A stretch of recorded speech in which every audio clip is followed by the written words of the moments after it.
Welcome back to the Cobblemon World Cup, hosted here today by Navarro and myself, Bert. We're going to get into the action right away because these teams are ready for the coin flip right away. Look at them all just arranged. So ready. Project Azoth versus AureusMC. Welcome, Navarro. You ready for today's action? I'm very ready. This is the final the final round of matches for day one. For round one. Once we have all of the matches for today complete, it is going to give us a greater understanding of the current standings between all 32 teams in this tournament. And this is going to be just an indicator of what we might be seeing by the end of the group stages. So I'm very excited to see who pulls out the wins here. Fantastic. I might have had too many music things going on. That was crazy. I apologize for that. We have tried to fix the sound that we had last stream, and there might have been a little bit of a different issue there, a little different hiccup, but should be sorted out now. All right, I'm going to instruct both teams to back away from the Goldango so that I can flip the coin. Hopefully they're not AFK here. Oh, both of them just still intently staring each other down. They are ready. Is the number incorrect? Oh, the number is incorrect. Give me one moment on that. I apologize. Yep, it's being fixed. And now, Vert, let me know when you're ready for the coin flip to begin. I am ready. All right, 3, 2, 1.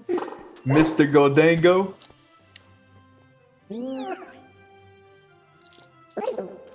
Doubles. We're here. We're seeing VGC Project off the bat versus AureusMC with the doubles. Beautiful. Love to see this. Once we get team sheets, we will share them with you all in chat. And we will see a best of 3 match for the first point between these two teams in VGC. I'm very excited. We've seen a lot of really fun strategies come up in VGC. I think one of the most dominant that we have been seeing has been the combination of Talonflame Dragapult. Galewing's Talonflame setting up a Tailwind with a Choice Banded Dragon Darts coming out from Dragapult has been one of the most synergistic combos we've seen in this entire format. That is a very scary combo. And yeah, you following up even the next turn with a Tailwinded Brave Bird or Flare Blitz, that's scary. Yes, so we'll see. But I will say Tailwind has been, one of the most popular forms, or one of the most popular strategies that we have seen in VGC. Trick Room doesn't really exist, with Smeargle and Porygon Z really being the only Pokemon to take advantage of it.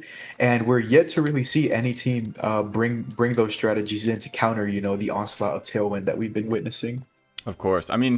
Yeah, the thing is, though, that discharge, we did see a little bit on day one. I saw at least one Porygon Z enter the doubles fray, and instead of even using Trick Room, it went for a massive discharge. And that is useful against most Tailwind teams. However, you can even paralyze your own Pokemon if you're not careful. I don't think we'll see it, but I do wonder if at some point people will maybe come on to maybe a normal gem type Porygon Z where you're feinting Trick Room, which is maybe what we saw in that first match, honestly. There's going to be, I'm sure, even more divergent meta picks as we go forward. Yep. I have received the AureusMC team sheet. Now I'm just waiting on Project Azoth. Fantastic. Project Azoth has now sent me their team sheet as well. So I am going to be sharing it with both teams.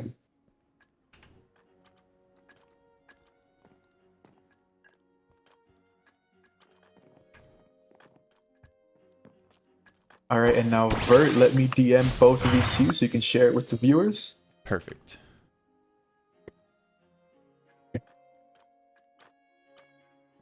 Oh man, and we are going to be seeing a Torkoal Sun team on one end and a Pelipper Rain, so the weather wars will ensue. Ooh. All right. So now let me there.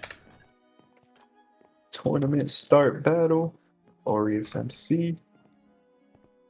Project Azoth doubles at the grass arena. And just like that, we'll be getting this first match of the day underway.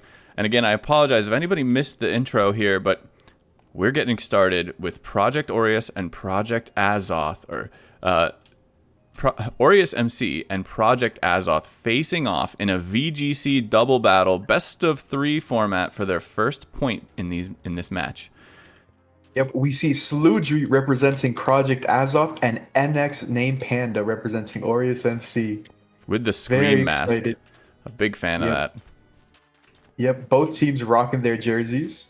Yes, indeed. Oh, let's get in here for a close-up. Oh, yes. Very nice. I'm sure he's looking at a UI and can't even see me, but there we go. There it is. The Aureus jersey right there and the Azoth jersey over here. Now, we'll do a little bit of chat interaction as we go here, but for the most part, we will be staying in game. And there it is. We're off. We see Talonflame Barraskewda on Sludry's side and the Lantern Amoonguss on NX Name Panda. Now, this Lantern does have the, let me double check, the water's absorbability, so I'm pretty sure it just completely snuffs out the Barraskewda. Very interested on seeing how Sludry is going to be able to deal with Lantern. Lantern making its first appearance in the World Cup itself. That sounds right. Not one you see too often. Most people are going to go with Gastrodon if they're going to go for a water-absorbed Pokemon. Yeah, Gastrodon has by far been one of the most popular picks for that water immunity. But we will see, you know, or let's see what ends up going down here. Unlike Storm Drain, Water Absorb doesn't redirect all water type attacks unless I'm mistaken. No, so you're correct. I apologize. Awesome. Just a little bit of those first game jitters.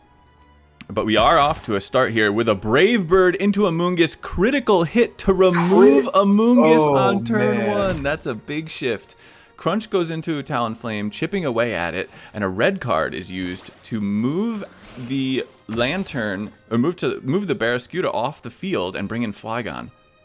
Oh my goodness. A Talonflame goes down to the discharge, but the Barraskewda being able to hit the Lantern, activate red card, let it pivot right into Flygon, saving that spot right there.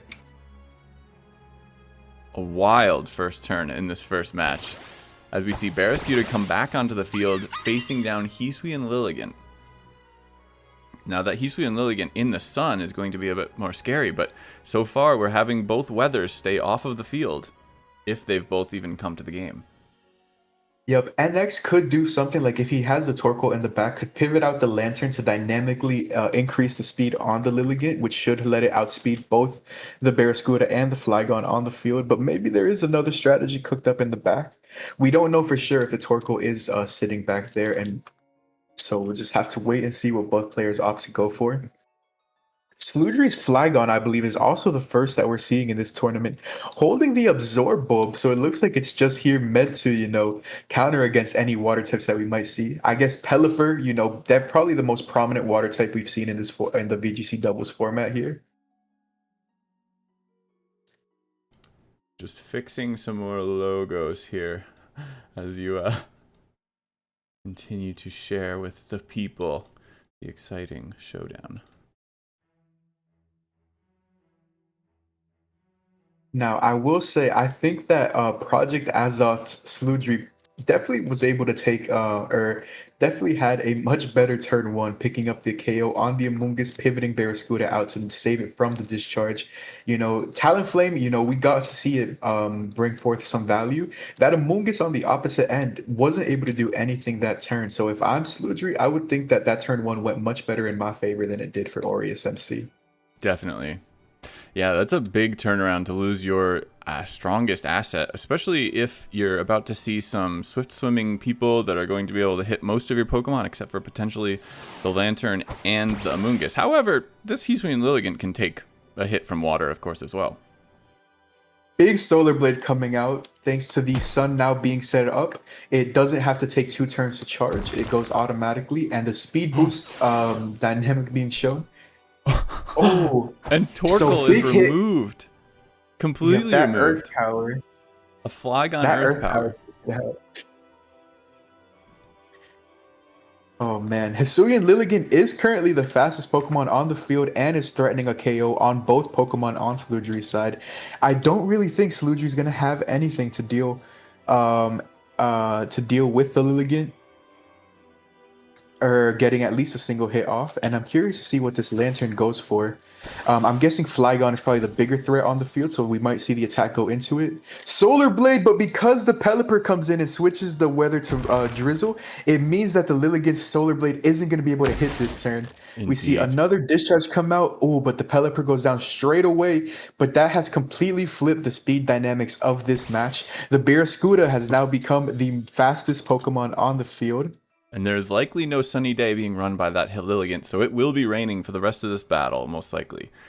And NX named Panda is down to their final 2 Pokemon, low health, in the rain, facing a swift swimming Barraskewda and a powerful Flygon. Yep, I do think that Sludry is going to be able to wrap it up by just attacking with the Barraskewda into the Lilligant and the Flygon hitting the Lantern. I'm not really too sure if anything else could pop up for NX Panda. He would have to hope that his Lilligant is able to, or doesn't go down to the Barraskewda and is able to take out the Flygon before the Flygon gets taken out by the Lantern.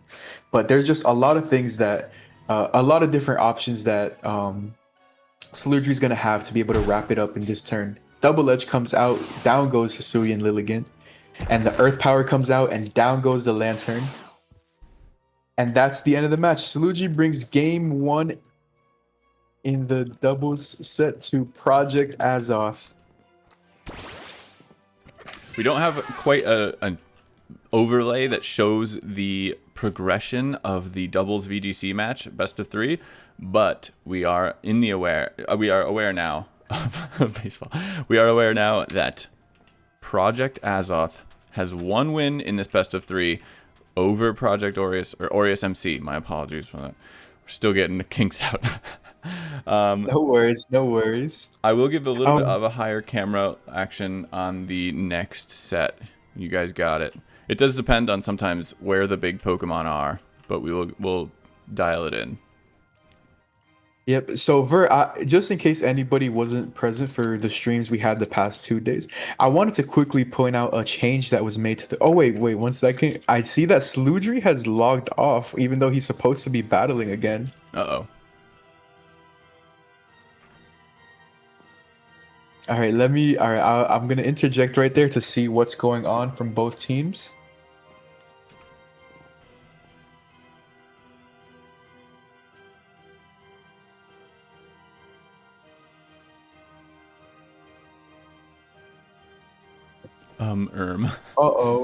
Uh-oh. If he's not going to be able to finish the match, this is not going to look good for Project Azoth's side.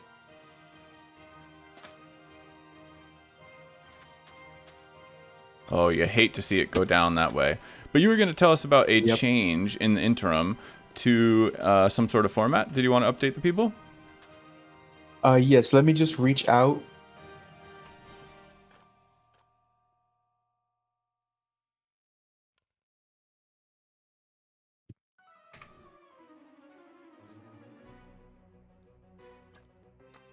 I'll take this moment. Oh, Sludry is coming back. He's back in online. He's back. I'll tell you guys at this moment that John Ferry Music, a channel on YouTube here, is the one that has allowed us to use these music, or at least given me permission to use these sounds with Cobblemon proper project. So, thank you to him, and big fan of these orchestral arrangements. All right, so Sludry is back. He let me know that his internet cut out, but he is back. I will say there are, for instances like this, if a battler doesn't show up to their match, they are given a grace period of 5 minutes from when they were supposed to start their match to. But once that grace period ends, for the sake of continuing the tournament in a nice orderly fashion, it would result in a forfeit. So battlers, they do have to make sure that they're showing up to their matches on time and are available to play them out. Indeed. It's an important part of Pokemon is showing up early. We all know why Ash got Pikachu and then took decades to be able to win finally. Yep, he would have chosen Squirtle. Probably would have been able to do it in under a year, but that's right. Took a long way out. Oops, I did not mean to send a Pokemon out. All right, so right now both players are in team preview. If Sludry wins this, Project Azoth gets the first point of this best of 3.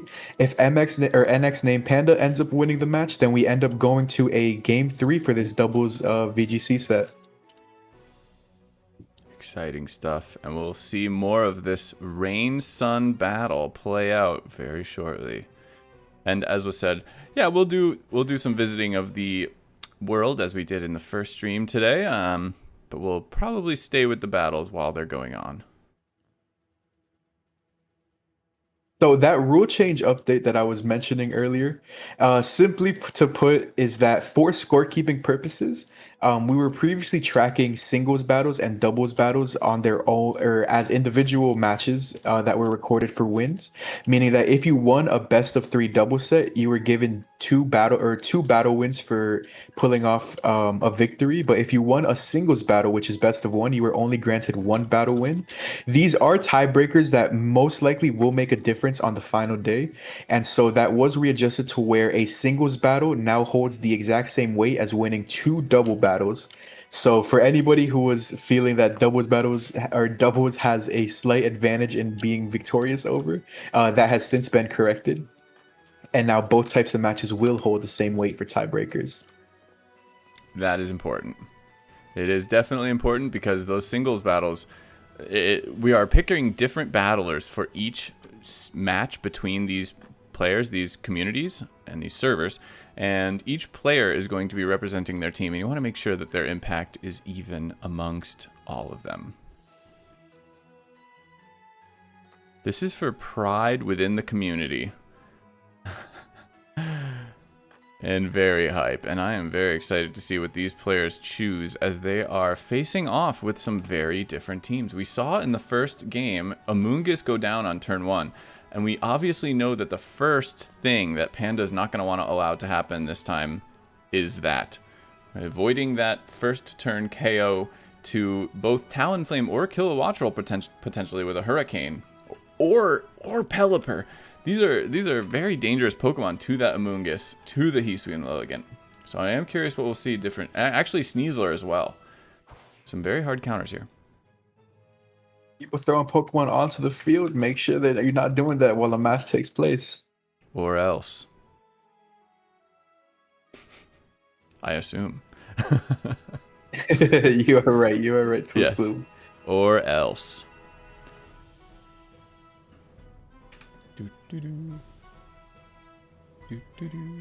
Maybe we will do more visiting of the map if we expect match. Oh, there it is. Ooh, as I say that. Whoa. Rhyperior Lantern. Rhyperior also making its debut in the tournament. And next day Panda bringing some really cool picks to the tournament. We do see the Talonflame Flygon lead on Sludry's side. Oh man. I'm curious to know what kind of plays we're going to see here. I think that Talonflame probably isn't going to want to stay in no matter what. Rhyperior shouldn't be going down to any single hit from the Flygon. At least not that I would expect it to. That makes sense to me. This does seem like a pretty a strong counter compared to what happened before. However, I'm not sure how safe Lantern is from a big earthquake. Right now, Flygon could potentially go for a pretty large earthquake.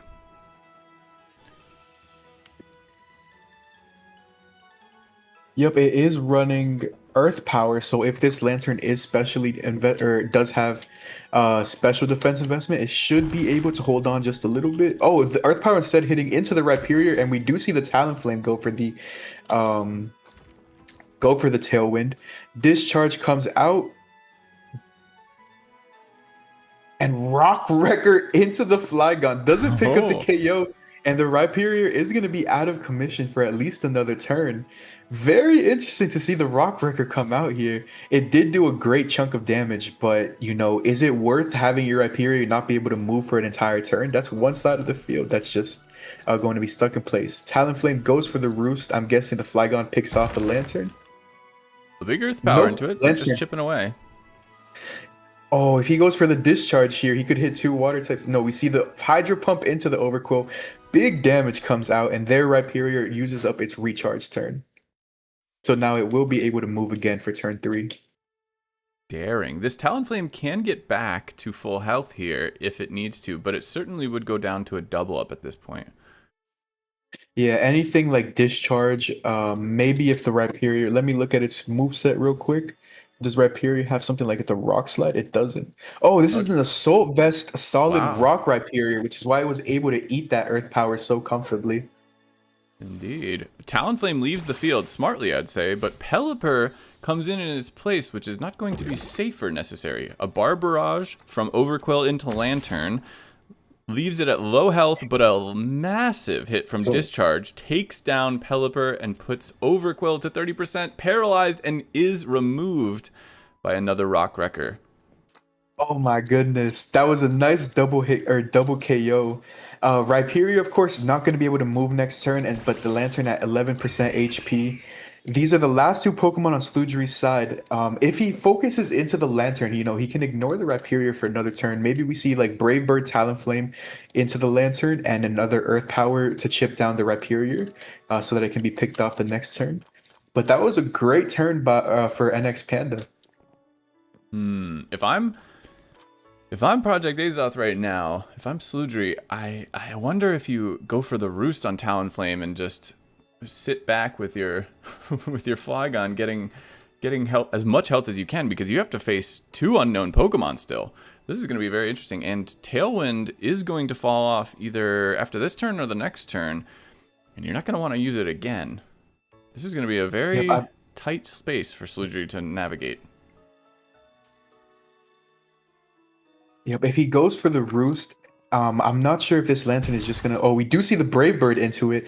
Down goes the Lantern. Earth Power into Rhyperior. And Rhyperior hangs on just 8% HP. It's in range of being KO'd now.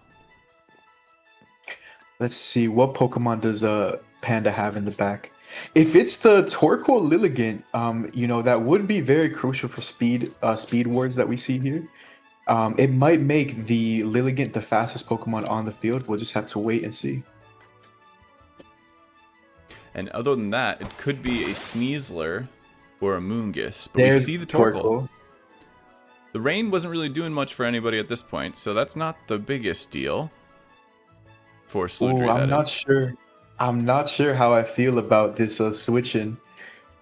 I think the Lilligant should have came in if it's in the back. Oh, okay, cool. That Torkoal does have Protect. I was worried it might go down this turn. Flare Blitz should pick up the KO on Rhyperior. And Earth Power isn't enough, or hits into the Protect. And now we do see Out comes the Lilligant. Lilligant. Oh, this is scary. Now, see, if you Roost, you have Gale Wings, but now you're going to get the After You Eruption? into Eruption. Oh my god! A massive hit. Talonflame survives it. Flygon does go down. 1 Pokemon left for Project Azoth. Does take down the Lilligant. Recoil does remove Talonflame. In this process. Oh. A very exciting finish there. As we go to 1-1 on this VGC best of 3. And we will be seeing it go. Oh my goodness. Really nicely done by Name Panda to be able to bring it back. Make sure that they're at least forcing a game 3. And just with that victory, they are going to be leaving with some form of consolation. So, it's absolutely important that even if you end up losing the overall match, you want to try to squeeze in as many wins as possible, because the difference in battles and remaining Pokemon that you have at the end of each match is going to be crucial for determining where you place on the overall standings. I gotta say, I really like that switch up from Panda. They have a team that is specifically pretty weak to flying types, and Sludgery is bringing 3 different flying types potentially in Kilowattrel, Talonflame, and Pelipper. And so they brought out the Rhyperior, they settled into a Rock Wrecker, something that could counter that. Even though it's not strong necessarily in the rain, it was able to stand up and do some work for them. That was big, a big adjustment. Yep, very cool that you pointed it out, because I didn't even notice that On Sludry's side, we do indeed see 4 Pokemon that have immunities to ground type attacks. Because the Flygon itself is also rocking the Levitate ability. Mm-hmm. So against 4 Flyers, that Rhyperior is definitely going to be very nice to have. Even if it's not necessarily threatening the Flygon itself, it is still going to be able to do heavy damage with Rock Wrecker. And the Assault Vest Solid Rock makes it really bulky into the team. Very, very nice adaptation. And I am now even more excited for this finale between these two wonderful battlers, representing their communities very well. Now, I will remark, I always take the time to do this whenever I see it. AureusMC, I see some of you up here, a Just Shark perhaps, but you could come down and support your team from behind. And we are underway for this third battle. Insane lead for Sludgy right now, it feels like. That Kilowattrel isn't really going to be doing much on the field, but that Rhyperior is threatened to get hit by a nasty Hydro Pump. On the opposite end, Rhyperior and Lantern, both being able to... Oh wait, no, Kilowattrel has the Volt Absorb ability, so it's not good. This Pelipper is going to be protected from these electric type attacks.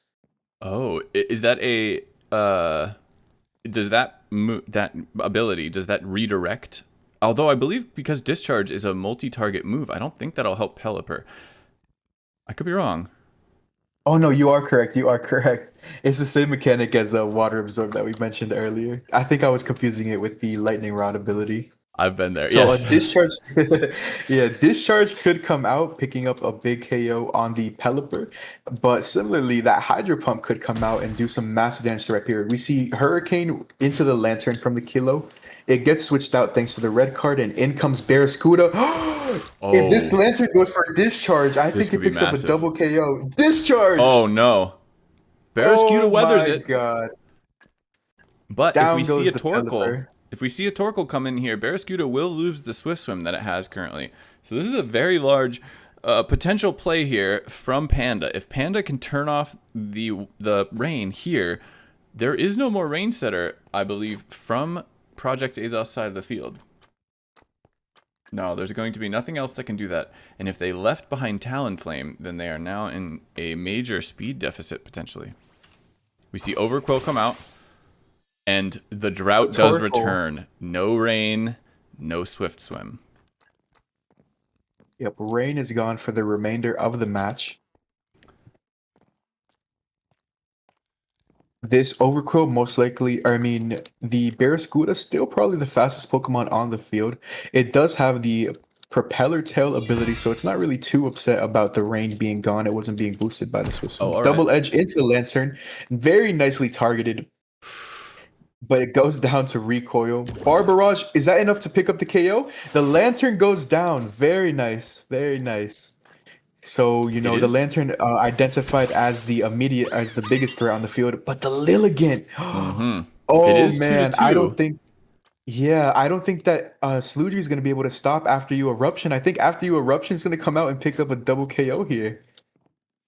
That Hisuian Lilligant is the fastest Pokemon on the field, and that Torkoal is at full health. After you Eruption, does it get the double KO? Oh my goodness! There's a Destiny Bond that comes out, but that won't unfortunately be enough to win here. Yeah, I think that Panda's gonna be able to wrap this up right here.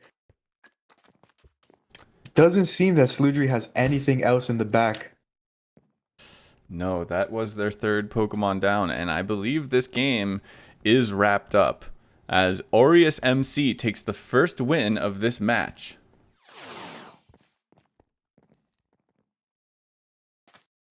Yep, AureusMC in the lead 1-0.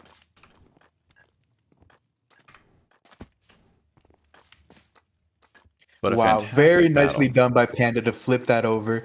It was a very scary game one. I thought that Sludgy was going to be able to, bring it home with the game two based on his performance in the first match. But Panda, of course, persevering and flipping the script entirely. 2-1 double set win for AureusMC. That Lilligant Torkoal strategy, we've seen it before, and it does prove extremely effective in this current meta. There aren't that many Pokemon, especially in the Sun, that are going to be outspeeding a Chlorophyll, Hisui, and Lilligant. The After You comes out, the Eruption, the Torkoal does have Protect, which not many Pokemon do in Cobblemon, and now you're setting yourself up for a place where this Torkoal can be safe, can be positioned well, and if you have... I don't believe that this Torkoal is rocking specs. It isn't. But, so it's not even at max power, but you have a situation where you can wipe out most any Pokemon right there and then. Yep. Oh, Project Athos has chosen singles, so now we will be getting both players or both teams to send in their representative. Nice, very nice. Who will we see from each side of the field? I see loaded dice being held by, I'm going to say, Teacher 4, L. Tecker. All right, looks like both teams are ready, and now we have begun the voting phase, where I'm curious to see who gets sent in for both teams. Agreed. I imagine it will be Tech 4L on the Azoth side. Maybe we see Manager Shirai pull up for AureusMC. Or just I believe Shark the I'm seeing only- up there. Yeah, that's one of the spectators, one of the substitutes. Oh. We see Dutchy Gold, the team assistant for AureusMC, facing off against Tecker 4L. Tecker versus Dutchy. Singles battle. Now, if Project Azoth takes this win, then they will play again, and I believe Aureus will be able to pick the format. But if Aureus wins, then this match will be completed 2-0.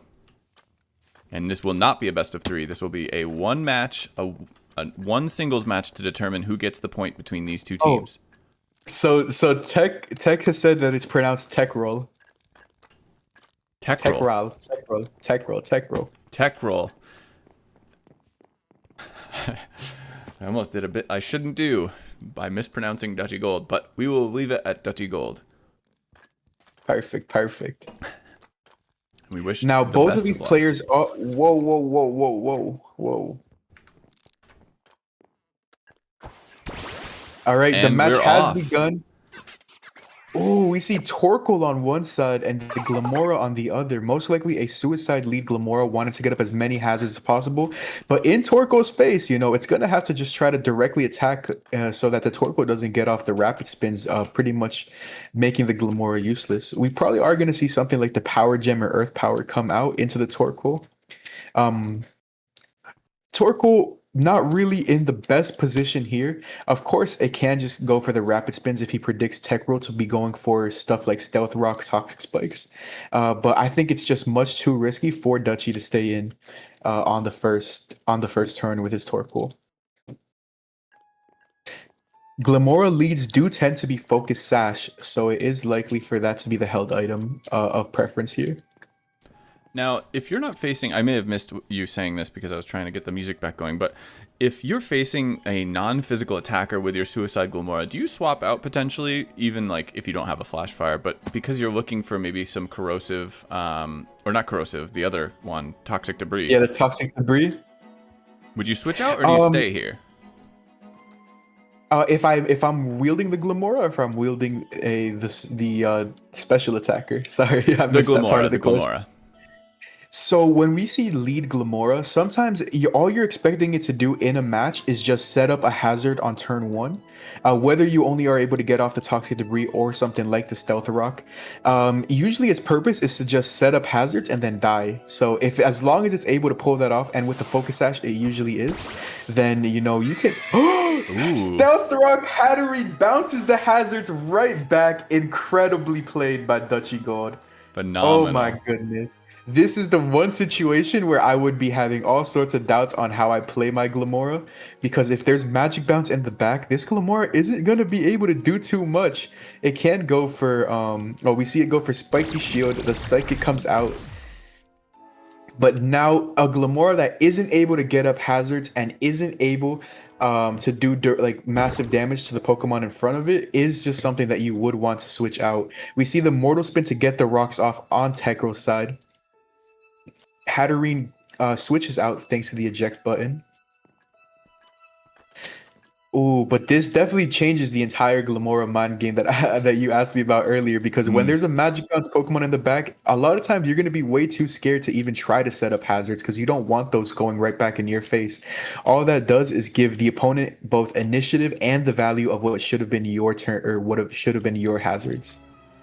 Yeah, that was a big deal. And now we have an eject button. And also, it seems like there might be some sort of battle idol issue going on with Hatterene. I don't know if anybody else is seeing this or if that's just my client, but what were you having issues with? I was seeing a lot of shadowy changes going on with Hatterene. It looked like it was almost shifting out of its battle idol position for a moment there. But we do see Hisui and Lilligant take the field facing down Glamora after the eject button, and this is still a situation where you're not really safe to set to go for, say, Stealth Rock again, right? Because you could still see that Hatterene switch right back in, and that's what you're saying. Exactly. Yep, you are absolutely correct. This Glamora still at 100% though, because it hasn't taken any hits. Most likely still does have its Focus Sash intact. Sleep Powder comes out, puts it to sleep. Oh my goodness. It is in the sun. This is a chlorophyll likely boosted Lilligant here. It's going to be extremely fast. Yep, if Dutchy has a poison type in the back, he might just not really care too much about hitting the Glamora with physical contact moves.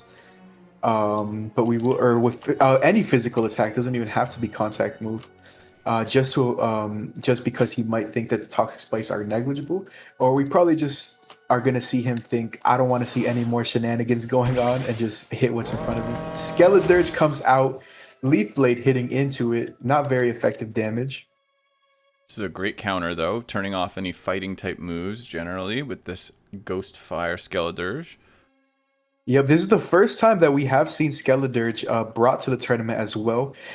Even though it is a really strong Unaware Mon, in base Cobblemon, it doesn't get access to reliable recovery in the form of Slack Off, but it does still have its powerful Torch Songs and Shadow Ball. And so Torch Song in the sun is definitely going to be able to pull off a massive hit, and Lilligant doesn't really have anything to threaten it right now. That's a great call.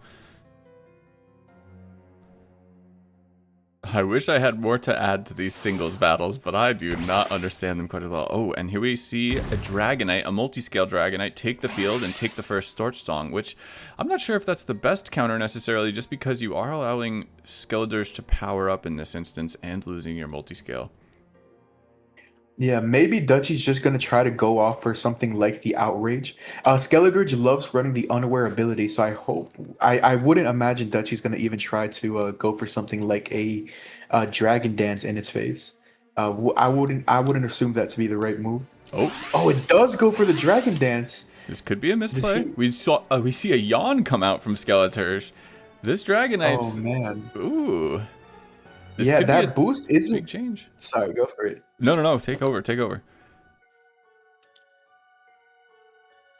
That boost... all you. It happens. We have stream delay as well, of course. Or Discord delay. But we are seeing both these Pokemon take big steps, but that Dragon Dance, even if it were going to matter against the Skeledirge, it would be put to sleep anyway. So we see a swap to Ceruledge. A Shadow Ball comes out and brings it to Focus Sash. Tekro is definitely shifting after the first couple of turns not going in his favor. He's definitely been shifting the momentum the other way, and these have been some incredible plays back to back by Tekro. And now looking for a little bit of contact here potentially for that debris, and he gets it. We do Toxic Spikes are now on Dutchy's side. Yeah. And I don't think we have seen a poison type come out from that. So unless he has some form of hazard control, those Toxic Spikes might be up to stay. And they do affect his entire team, as we've seen so far, minus the Dragonite. Indeed. We've seen 4 Pokemon, 4, maybe 5 from Dutchy. See Glamora pull off or wake up and Spiky Shield. Oh, the Ceruledge goes down to contact with the Spiky Shield. Very nicely played by Tekro. Ensure it goes down. I'm guessing that he didn't want to take a Bitter Blade in the sun just in case Glamora didn't survive it. Even if it would have been able to set up another Toxic Spike, preserving his Glamora seems to have been the priority there. Or he Yeah. could also just have ran the calc himself and confirmed that, confirmed if it would have been a KO or not. This does seem like a really good turnaround for something where this, if it was a suicide Glamora, in fact, which I'm sure I assume it was, then now it's being used in a very different way, but very intelligently.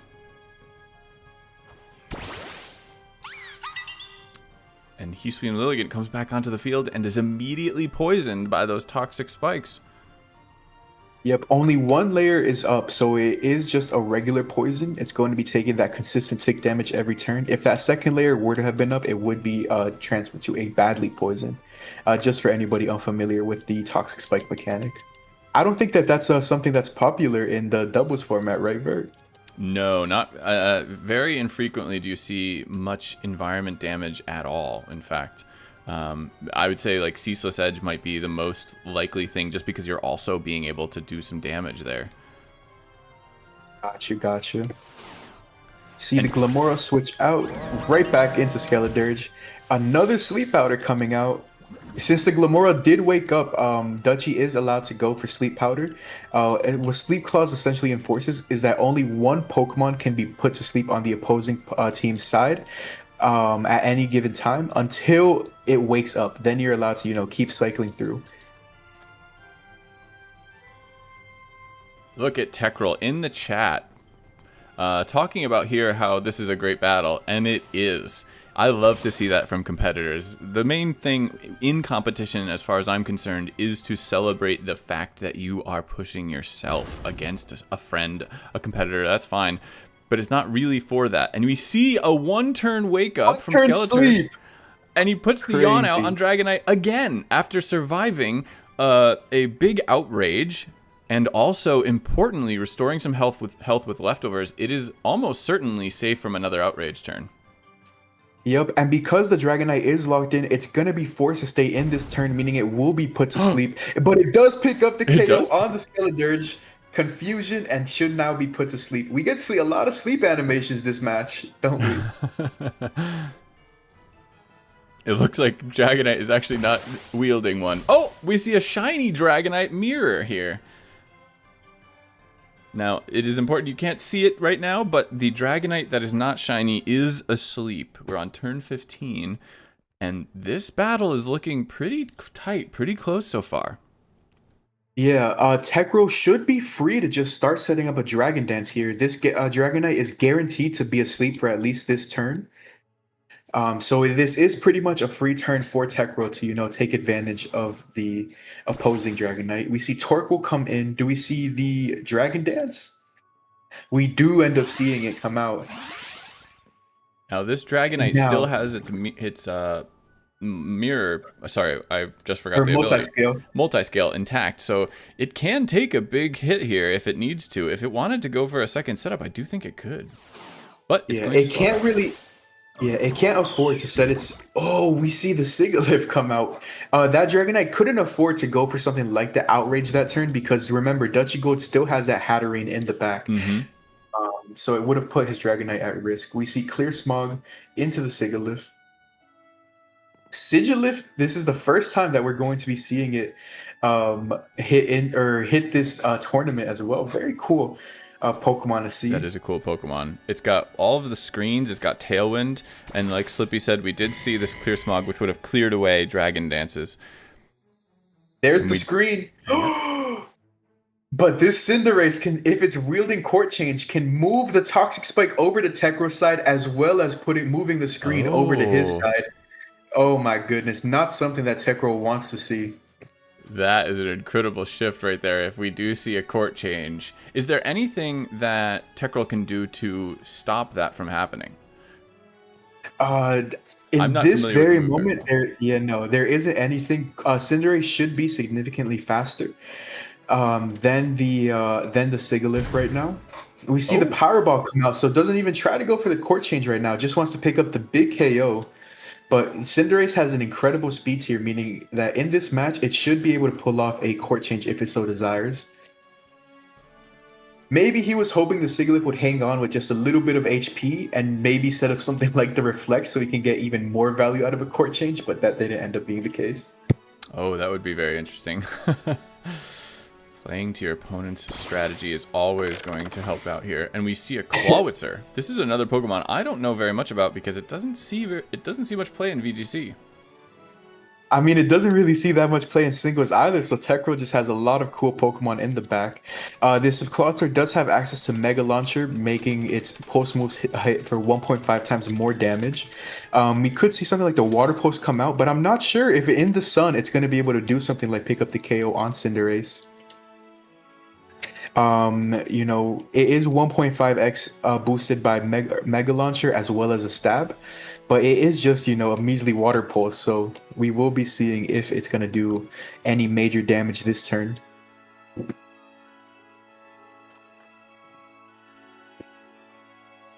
Well, we await to see what this Clawitzer has got in the tank. This has been very interesting, and I'm also wondering whether or not we see the court change or we see a swap to maybe soak up some big water damage. Importantly, Cinderace did not get poisoned, so I'm assuming that it's rocking some sort of item to help with that, whether that be heavy boots or something to float. But we see Hatterene come in and eat the Water Pulse. The Sun is still strong, and Hatterene is going to take some poison damage, but otherwise, is this just a safe play here? Is this just not wanting to sacrifice Cinderace? He didn't want to risk any sort of damage on Cinderace. I'm not sure if Hatterene was the move here though, because it is going to go down to another Water Pulse. And yeah, there's the Water Pulse taking it out. And that means that Tegro's Dragonite is going to be free to go for stuff like the Outrage later down the line. So I'm not sure if that might have been the most optimal sack right there. Yeah, that Fairy typing obviously holding a lot of value in Magic Bounce as well. In the face of Glimmora, now without that Hatterene.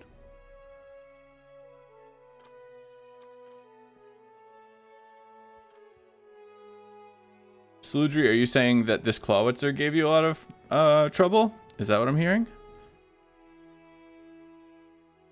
We have one of the Project Azoth members who just battled in the VGC battles in chat, it looks like.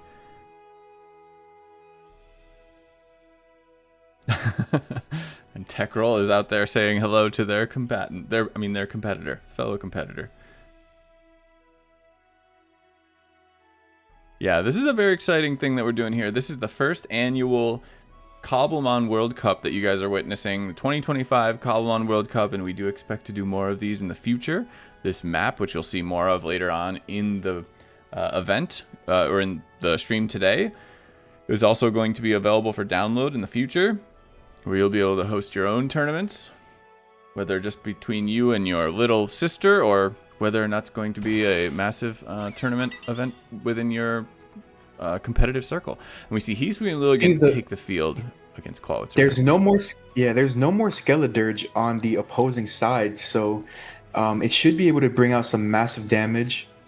The Sigilyph is also down, so two Pokemon that would normally have been resisting it aren't on the field anymore. Maybe we see the Dragonite come in instead. I don't think that in this format, Hisui and Lilligant really has too much to damage it, but it will end up exchanging the multi-scale for any direct hit.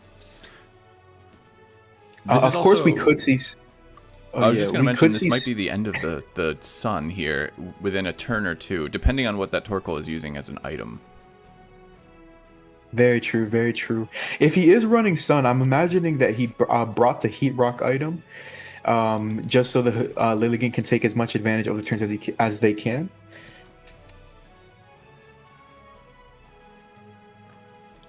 I do want to point out that PokeValley versus the ThePokeRealm is going to begin in about 12 minutes. However, it will not be shown on the stream directly. I believe that the battlers do want to get started on it on time. So depending on how long this match goes, we'll have to wait and see. Glimmora, if that first match will be broadcasted. Just now, Glimmora goes down in the face of Hisui and Lilligant's Leaf Blade, but does put out another stack of toxic debris. So if Court Change was the only option that Dutchy Gold had to remove the toxic spikes, they were right to delay until their Glimmora had been taken down. And we see another Sleep Powder connect on this Dragonite now. Nice. There's now 2 layers of spikes on Dutchy's side. I'm not sure how he's gonna be handling this Dragonite right now. Provided this If it isn't a starts, 3-turn sleep, it could be maybe handled, but yeah, or, it still has its multi-scale intact. mm-hmm. It's gonna sit through the first attack certainly very well. Yeah, and The if it sunlight wakes up, did fade, by the way. I just want to point out that this Willigan, if it was chlorophyll, is no longer in the sun, and we do see the sun get set right back up again. Wow, another 1-turn wake up is insane. Immediate outrage into the Torkoal. This Dragonite is locked into outrage, but it's not worrying about any sort of fairies that are in the back. Maybe I think I'm going to expect that this Torkoal just goes down this turn to outrage, and maybe Dutchy tries to bring in Hisuian Lilligant to go for a sleep powder to try to neutralize or not even neutralize but mitigate the damage that this Dragonite's going to be doing. But I think that Tekro is in a really good position to bring this match home. I'm not too sure what Dutchy's going to be able to pull off here to stop this Dragonite. And it will I think the one moment more turn of outrage, I believe. Yes, one more turn of outrage. We see Hisuian Lilligant come in, most likely either going to just try to break the multi-skill or go for a sleep powder. Is it going to connect this match?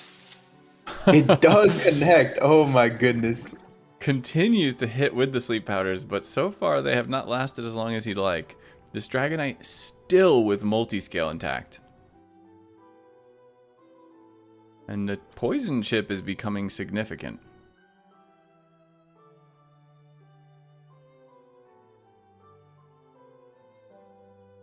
And as Slippy said, yes, there is a something called a stadium block in the works, which will, I guess, remove me from my job of doing this and other things.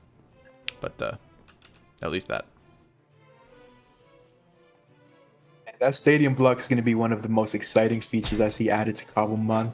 I personally can't wait. We do see the axe kick come out. It confuses the Dragonite, but it still is able to connect. 1-turn sleep Another 1 again. turn. Yup. Is that 4? This is early bird Dragonite or something. Woo. Insane. Wow. Cinderace hits the field. Let's see if it just tries to do damage. It could go for Powerball to hopefully get something like a burn off. No burn. Snaps out after a turn. Toxic. Outrage. Well, with another Incredible. pyro ball, the Cinderace should be able to take it out if it connects. It does connect. Oh my god. Wow. That, I think 4 1-turn sleeps and also the confusion breaking that's a lot to take. Dutchy Gold, I hope that your mental game is staying strong right now. Yeah, that's the RNG in Pokemon for you. Oh my goodness. Tekro hitting the jackpot turn after turn after turn. Now, to be fair, Dutchy did also connect all of the sleep powders, but True. even then, turn 1. Very true. But that's 33% versus 80%, I think. Water Pulse does finish off Cinderace, and Clawitzer weathers the Pyro Ball, even in the sun. And now we're looking at Dragonite, a sleeping Dragonite, which, by the way, I'm not sure if this one has Early Bird. Could be trouble. Let's see. This Clawitzer, as long as it's not locked into something like Choice Specs or something, can go for a nice Dark Pulse to chip it. Most likely is Specs, though. Ooh, that Dragonite stays asleep, and Honchkrow hits the field. Oh my goodness. Now, what is Honchkrow's role here? I'm not familiar with this Pokemon in singles, I suppose. So Honchkrow loves to do things like set up Sucker Punch for Moxie sweeps. Okay. Could go for other forms of shutting down the Dragonite. If it's wielding something like Taunt, it could stop the Dragonite from setting up any Dragon Dances. But Sucker Punch, it tends to be its most preferred move. And with the Moxie ability, every time it picks up a KO, all it has is a +1 priority Dark type stab move that just keeps on gaining power every single match. That does seem dangerous. I also didn't really put this together, but Tekkerl is wielding the loaded dice, and you can see how it's impacting his gameplay. I think maybe if we do pull in a developer for an interview later, we should consider whether or not this was a true feature added in. If you hold the loaded dice, do you get luckier? Critical hit on the Dragon Knight. Now, Night Slash does have a high critical hit ratio, and if this Honchkrow is using Super Luck, that's another ability that increases the critical hit rate. But oh my goodness, if I'm on AureusMC's side, I would be so tilted. Oh the no. Dragon Knight stayed asleep, and that's it. Tekkerl makes it 1-1 between AureusMC and Project Azoth.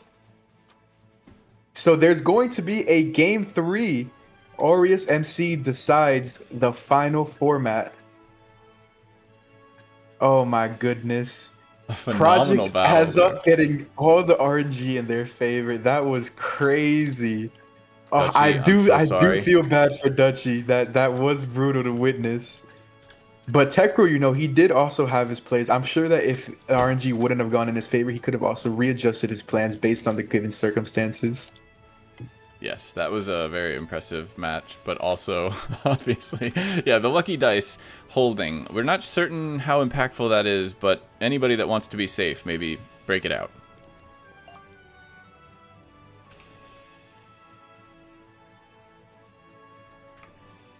"100% critical chance Honchkrow" is what I'm hearing in the chat. That's a fun thing to run.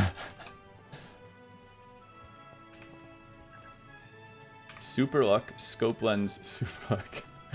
Yeah, we are still waiting on AureusMC on deciding the next format. They let me know that one of their battlers did have a disconnect issue, and that is what's determining what format they end up choosing last. Understood.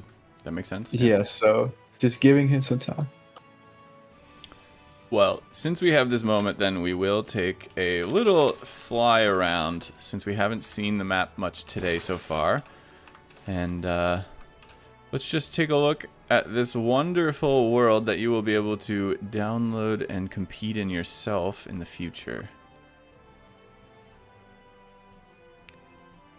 And for anybody that missed it, Hideri, Tekkerl did pull out the victory on that singles battle between AureusMC and Project Azoth.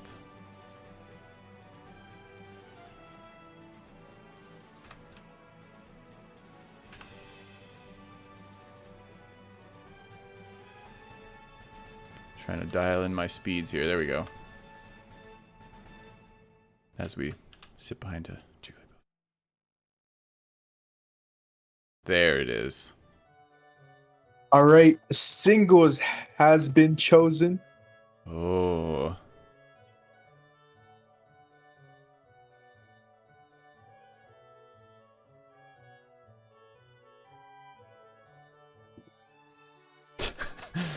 I have somebody saying in chat, "Look at you, little cinema boy." You little cinema boy. Thank you. That's what they call me.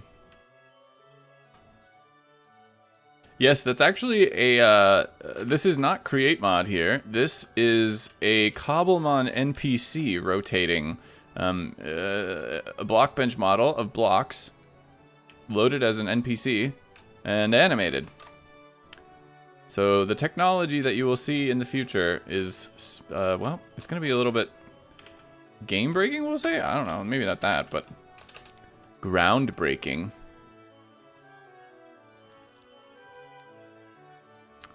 Now, we will see this tiebreaker shortly between these two teams, and we will find out who's going to take the victory after a very close set of battles so far. I'm just waiting on both to determine the format. It seems that one of the AureusMC members is having some slight connection issues, so they're waiting to see if it's stable enough to continue in this match, or if they're going to have to swap him out for somebody else. Gotcha. So we're likely going to see the 60 seconds come up between waiting for the the timer.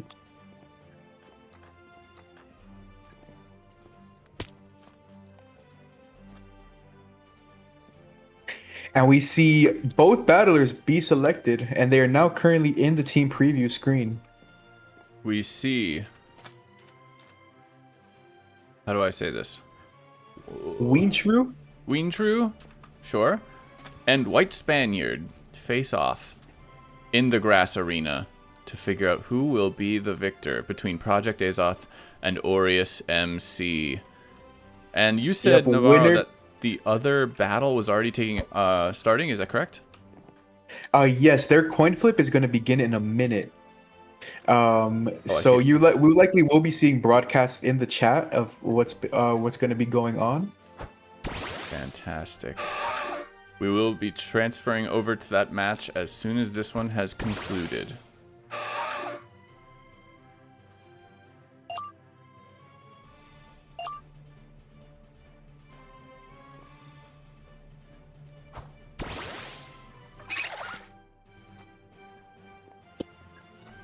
Yeah, both players in the team preview. Curious to see what they bring. This singles match is going to decide who leaves with the 3 points today. So it's a big match to depend on right now. Both teams are going to be leaving with at least 2 battle wins under their belt, which is great consolation. Project Azoth just slightly in the lead with AureusMC just slightly in the lead. Battle match difference wise with a single doubles battle and a singles battle and a doubles battle under their belt, while Azoth has 2 double battles on their side. I may have just mixed that up completely. I'm other way around. AureusMC with 2 battles under their belt and Project Azoth with the equivalent of 3 battles under their belt. Well, I tell you what, I was grabbing the loaded dice and making sure that I was prepared for whatever was going to happen here. Oh, perfect. I mean, we did see that Tekro was holding it, every single throw landing on 6 every single time for him these turns. And the match does begin. Oh, the classic Hisuian Samurott opener where Ceaseless Edge becomes so incredibly dangerous right off. Of course, I'm sure these teams likely have some spin blocking / some ability to remove the... Whoa, that is a bulky Dragonite. Goes for the Thunder Wave on Hisuian Samurott, halving its speed for the match, and only taking 14% from that leads me to believe that this is fully invested in bulk. Not even going down to half after 2 Ceaseless Edges. We see Wrap comes out. This Hisuian Samurott is going to be locked in. Another Ceaseless Edge. Are we going to see Roost come out? Most likely, yeah. I feel. There it is. We do see the Roost come out. Oh my goodness. Oh, this is a very different start than I've seen on any of them.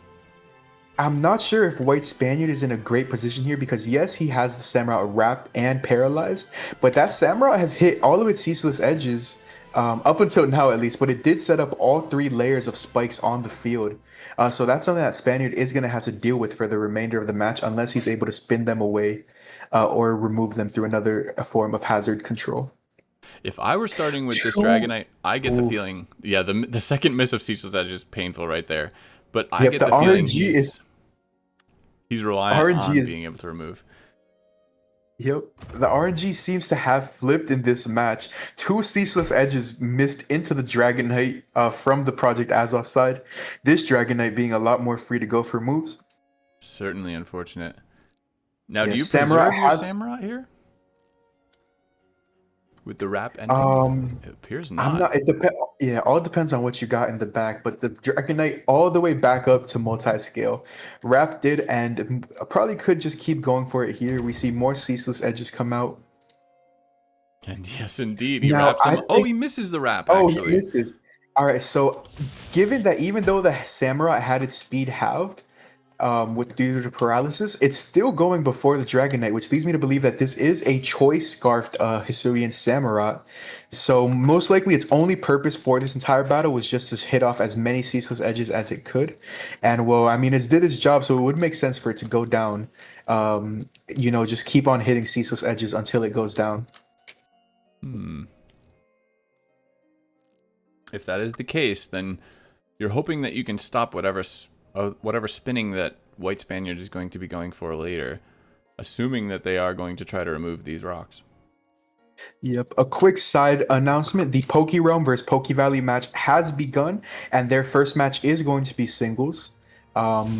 I will keep you guys updated on any major events that end up happening there. We see a Thunder Wave come out from White Spaniard into the Hisuian Samurott, but this Samurott looks like it just wants to stay here in this match. Still taking wrap damage after one more turn that Samurott should go down, but Spaniard is safe to just go for a free roost, and Samurott goes down, and the multi-skill stays up for Dragonite. Wow. So, yes, there are rocks on the field, but this Dragonite has weathered that entire storm without being injured at all. Yeah. Now, I have played a lot of the OU matches, and Bulky Dragonite is personally one of my favorite sets. Of course, we usually see Dragon Dance Outrage be brought into most sets, but I've always found it to fulfill a really nice defensive role. So I'm excited that White Spaniard has seen that as well and is bringing it to the match. Play Rough misses! Thunder Wave into the Meowscarada. The RNG has completely turned. Oh my goodness. Now, Since that Samurott was Choice Scarfed, it's unlikely the Meowscarada is at well, so it should be moving. I believe it will be moving slower than the Dragonite in these upcoming turns, unless this is like Dragonite has like minimum speed. Yeah, that's a that would have been a fairy type stab boosted Play Rough, but goes for the knockoff now instead to remove the heavy duty boots. This is nothing for sure to start chipping into this Dragonite and hurting it if it's going to be proving a wall for more than this single battle against Meowscarada. But if another Play Rough connects now with multi-scale removed, potentially that will take out this Dragonite. Yeah, we did notice that the Dragonite is faster than Meowscarada is switching moves, so it's likely that this Meowscarada is just heavy-duty boots. But with the Dragonite being faster, it could just do things like spam Roost to keep regaining that multi-skill, even if the Play Rough doesn't come out. And because the knockoff came out and Protean only activates once as of Gen 9, that means that it's not even going to be boosted by the Fairy Stab if it would have gotten if it went for it. Oh wait, no, I completely lied there because even if it misses, the Prody moves goes through. So it is fairy type currently. Apologies for that. There is the Play Rough. Stab boosted. It weathers it. It's not going to take another one, I don't think, unless that was a high roll. And it low rolls again, but the Roost does come out. Eating it right now.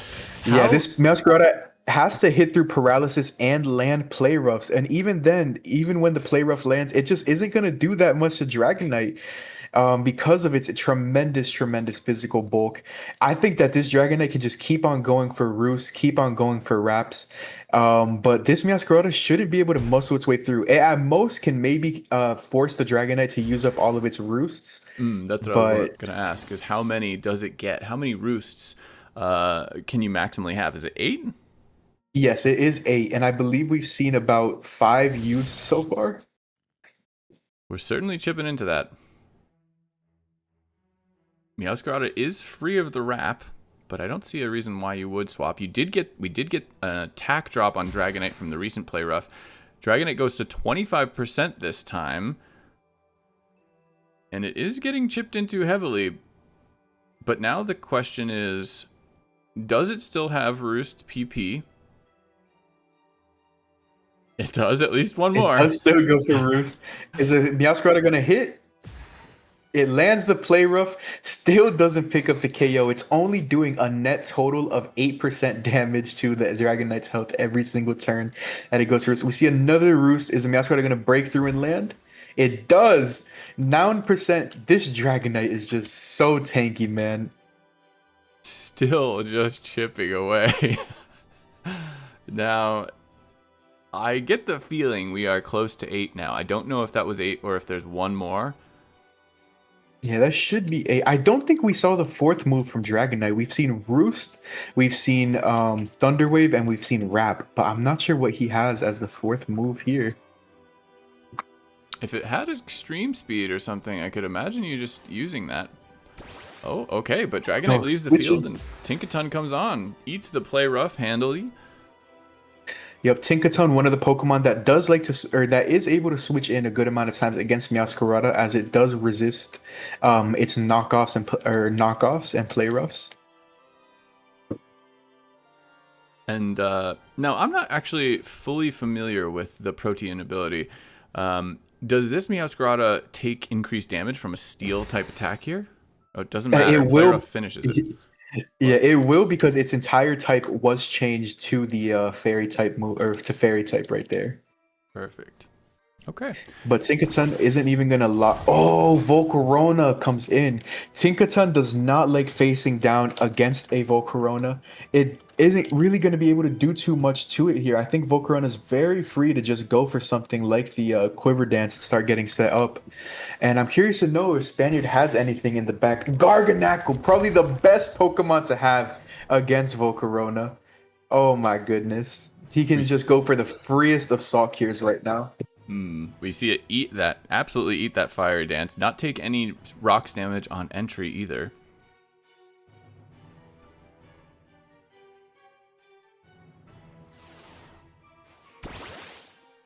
And Galarian Slowking is going to eat that Salt Cure from Garganackle.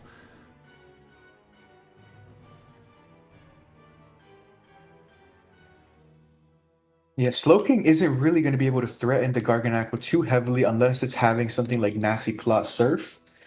Guard can, of course, hit it with heavy Earthquakes, or can opt to set up Stealth Rock. It does set up Stealth Rock. And we see a Future Sight come out, preparing to hit 2 turns from now.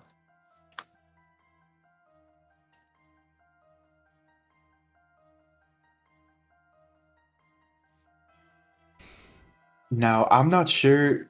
Garg is faster than the Slowking, so the Slowking probably, I think it would be way too risky for it to go for something like the Chilly Reception, because you don't want to take a big Earthquake right now, which the Garganackle could very well have. But it doesn't go for Earthquake, switches out into Tinkaton. We do see the Surf come out. Tinkaton probably gonna, Tinkaton is probably gonna try to go for something like a knockoff this turn. Very free to do so. Maybe it goes for Gigaton Hammer, but unlikely. I think knockoff is the more likely choice. We do see knockoff come out. Is it gonna burn? Flame Body burns the Tinkaton, but that Volcarona has lost its heavy duty boots, so it's definitely going to want to just start setting up now and not really switching out anymore, because it's likely not going to get the chance to do so later. We're likely just going to see Spaniard go back into Garganackle. Yep. Fiery Dance. Is he going to get a special attack raise? I don't think it matters too much in long run, but there is no special attack raise. Guard probably going to go for Recover or Salt Cure here. We do see the Salt Cure come out.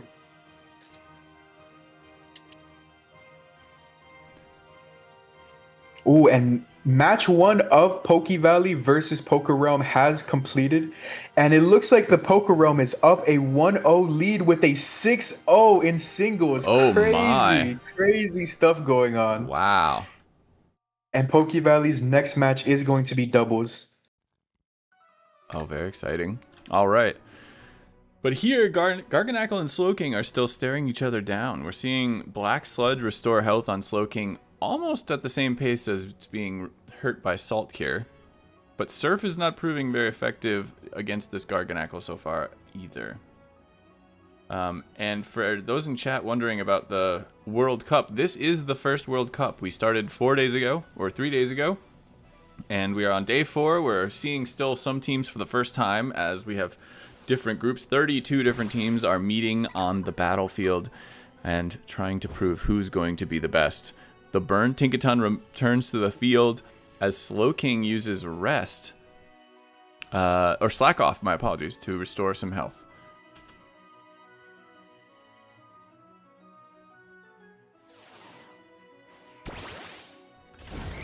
Volcarona comes in to eat the knockoff, but it's also going to take a lot of Stealth Rock damage.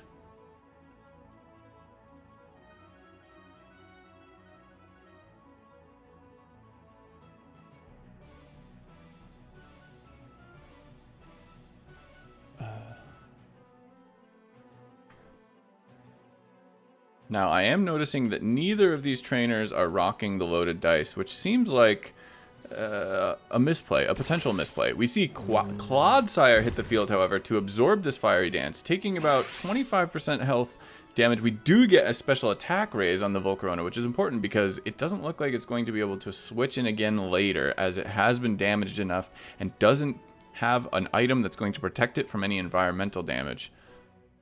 So if it's going to do something, it might as well do it now. Clodsire, on the other hand, poses its own specific problem against potentially that Galarian Slowking. But we see Bug Buzz come out, not really do as much as even the Surf, I don't think, and Earthquake does finish off Volcarona.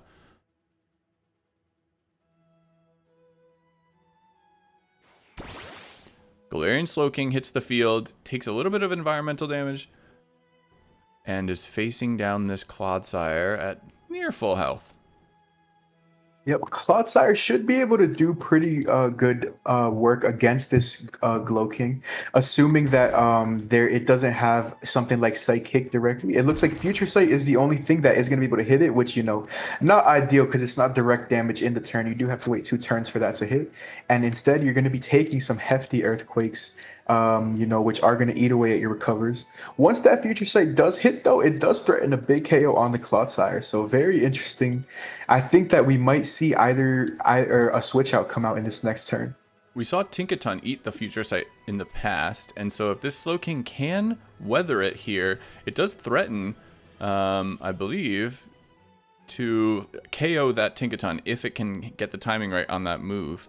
The Tinkaton was about 30% health when it left the field. Clodsire is now drowsy, incentivizing that switch even more.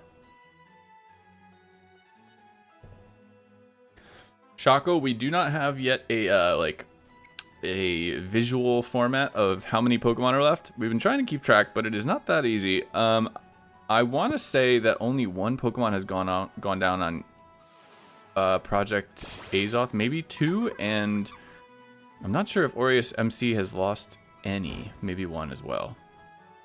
We do see Tinkaton eat some, but did it eat the Future Sight? Or no, the Future Sight failed because I think there's already 1 active. The burn affects this Tinkaton, and it will take a Future Sight on the... Oh, it did take it. It took it. So 11%. So the Slowking tried to go for Future Sight there, but because it was still active, another one isn't being set up actively. But after that failed, the previous Future Sight had just hit into that turn, just for anybody confused on what happened there. We see Avalugg come in, takes a knockoff. Now Avalugg is mostly going to try to just go for the Rapid Spin to get the Stealth Rock off the field. Tinkaton probably going to go for like something like a Suicidal Gigaton Hammer here, because I think it has pretty much expended its use in this match.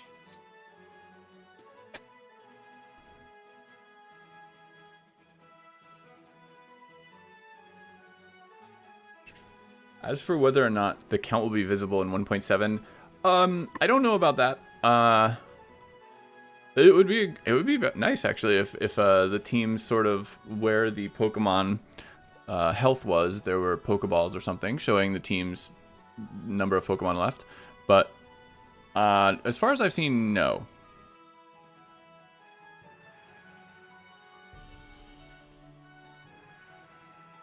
But you never know. Some of those things get cooked up extremely quickly.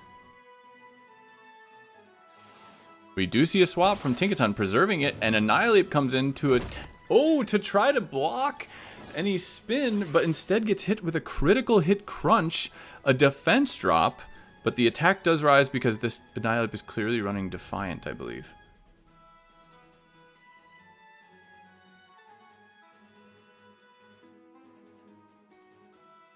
We see a close combat into Avalugg, which it does manage to withstand another defense and special defense drop. Crunch lands in again. That's a -2 defense. Annihilate still standing strong in front of that Crunch. And if it can remove this Avalugg, it will potentially have space for some powerful Rage Fists if that's what he wants to go for. It's at +1 attack and 150 base power for Rage Fist. Rage Fist straight into Slowking. Down goes the Slowking. Oh my goodness. There it is. The Defiant coming in, most likely very useful there. Yeah, that crunch. Usually you want to get your crunch to defense drop, but against a defiant Pokemon like Annihilate, all you ended up doing was giving it a +2 attack boost. We do see Goldango come in. Goldango is on a balloon, so it's not running Scarf, so there is a very real chance the Annihilate is faster if it has max Yes. speed investment. It is faster. Rage Fist takes Oh. out the Goldango. Oh my goodness. Another falls, and we have seen before how Annihilate can just change these games Yeah, immediately. Rage Fist, and I think Avalon- Spaniard brings it home. There it is. Avalon dies to environmental damage, and the win goes to Project Azoth, or to AureusMC. AureusMC. AureusMC takes the win. AureusMC takes the Oh win. my 2-1. goodness. That crunch giving the +2 boost definitely was the game changer there. Because I think Goldango might have been able to just survive a little bit depending on the Rage Fist base power. I wasn't sure keeping track of it. But oh my goodness. Very well played by White Spaniard that match. Had a really, really cool team. And you know, just by looking at the way he played and the team that he had set up, you know, I'm expecting some great things from him in future matches. Of course, True also played that very well. A lot of the first turns definitely did get were nice to see. The Hisuian Samurai being able to set up all 3 layers of spikes is something that we haven't really seen too many matches have happen. So the fact that he was able to pull it off shows that, you know, he is going to be or in other matches he is still going to be putting up a good performance. Yeah, and very interesting that Samurai, it basically, even though it was going for that so hard, this White Spaniard set up this massive, bulky Dragonite just standing tall in front of it. Really, while it wasn't necessarily a counter, just decided to just eat it up. I don't know if we've seen that really. At least I haven't in the matches that I've seen. That was phenomenal. Now, before we jump into the next side, are you moving us? Oh, okay. All right, we can start heading over to the PokeValley. I'll take care of moving you over there. I appreciate it. Of course, of course. I'm actually going to, for the next minute or so, I'm going to try to mute the other things here, and hopefully you guys will get to see the CWC trailer that we made, that was made by the team. I was able to play it last time, but there was no sound, and hopefully this time you guys will get some sound. Yep, I've also gone ahead and DM'd you the team sheets of both the current active battlers. Oh, awesome. But yeah, so for everybody who's catching up to the PokeValley versus the PokeRealm match, the PokeRealm is currently 1-0 up after a singles victory, and they are now currently in their first doubles match. I'm actually going to set this up before I do that trailer. Never mind. We'll do the trailer after. PokeRealm.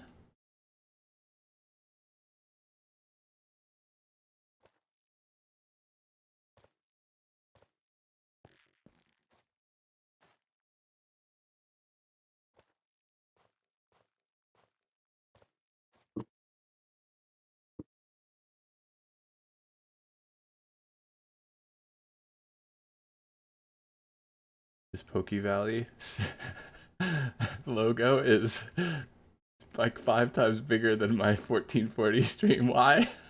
I can't even get it smaller. Oh my gosh. Oh god, it went away. Oh no.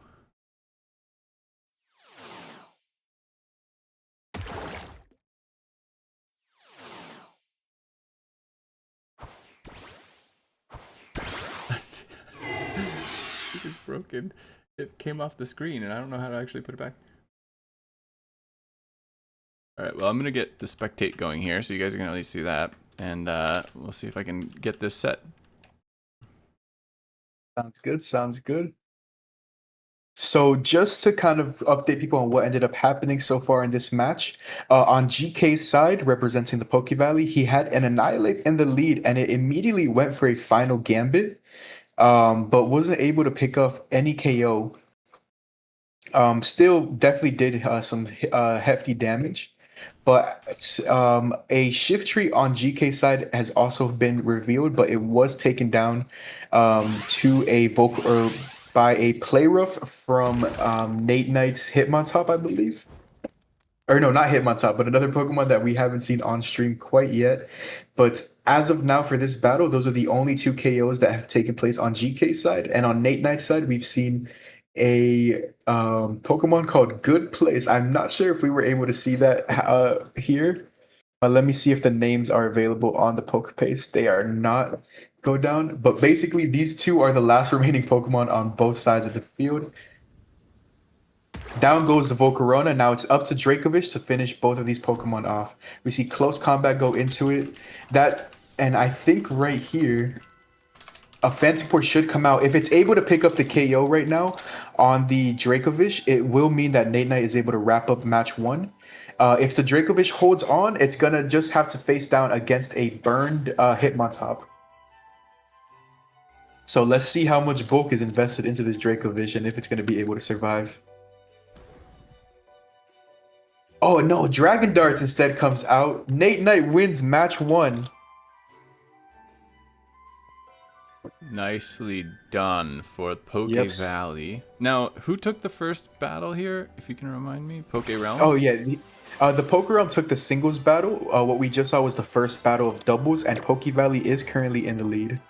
All right.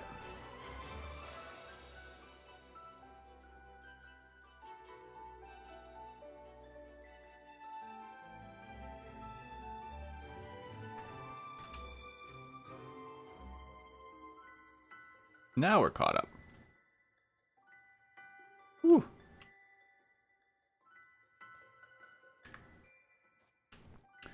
Let's see. Did you send me? You did. I will post you all the poke pastes here for this match. Yep. If Nate Knight wins right here, then we will be see a match 3 take place. If GK is able to win here, okay, by match 3 I mean another format will get chosen. If GK ends up winning, we will be seeing a battle 3 for this double set come up. I think that the scores on stream might be a little bit messed up right now. I'm not sure if you're fixing it. But Ghost has let us know that PokeRealm should be 1-0 up against PokeValley for the set. Oh, thank you. Okay.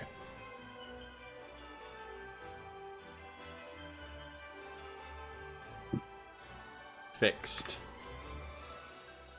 Perfect.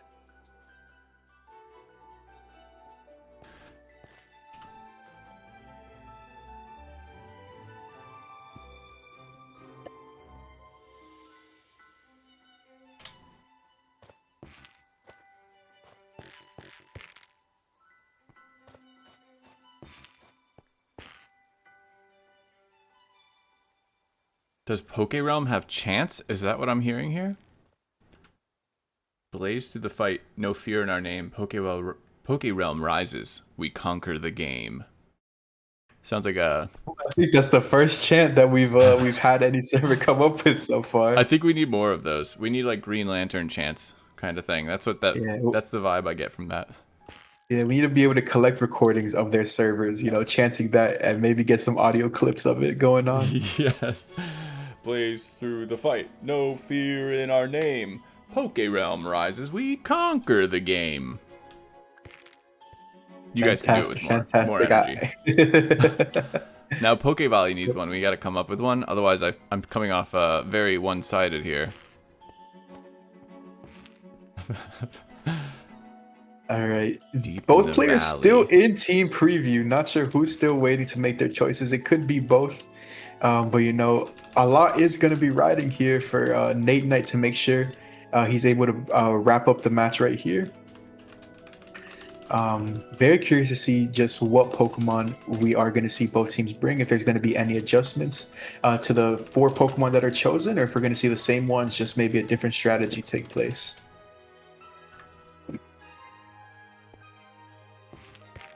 I'd love to say that I knew exactly what happened on the first one, but I don't. I did see that somebody mentioned there was a final Gambit turn 1, which That's always exciting to see. But we are into Oh, game 2 match now. begins. Shiftry paired up with Pelipper, so this Pelipper most likely going to try to set up a Tailwind to give this Wind Rider boost to Shiftry on G King's side.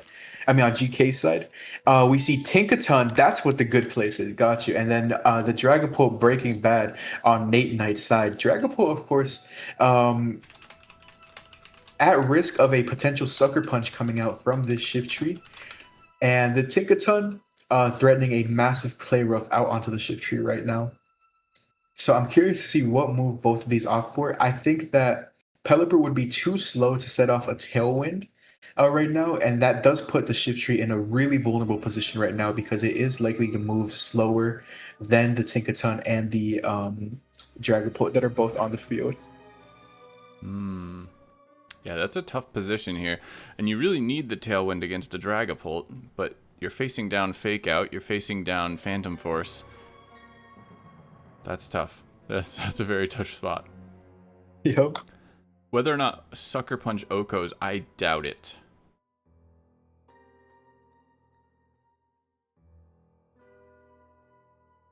I think, let me look at the item. If this is Life Orb, We do see it is Fake Life Out. Orb Shiftry.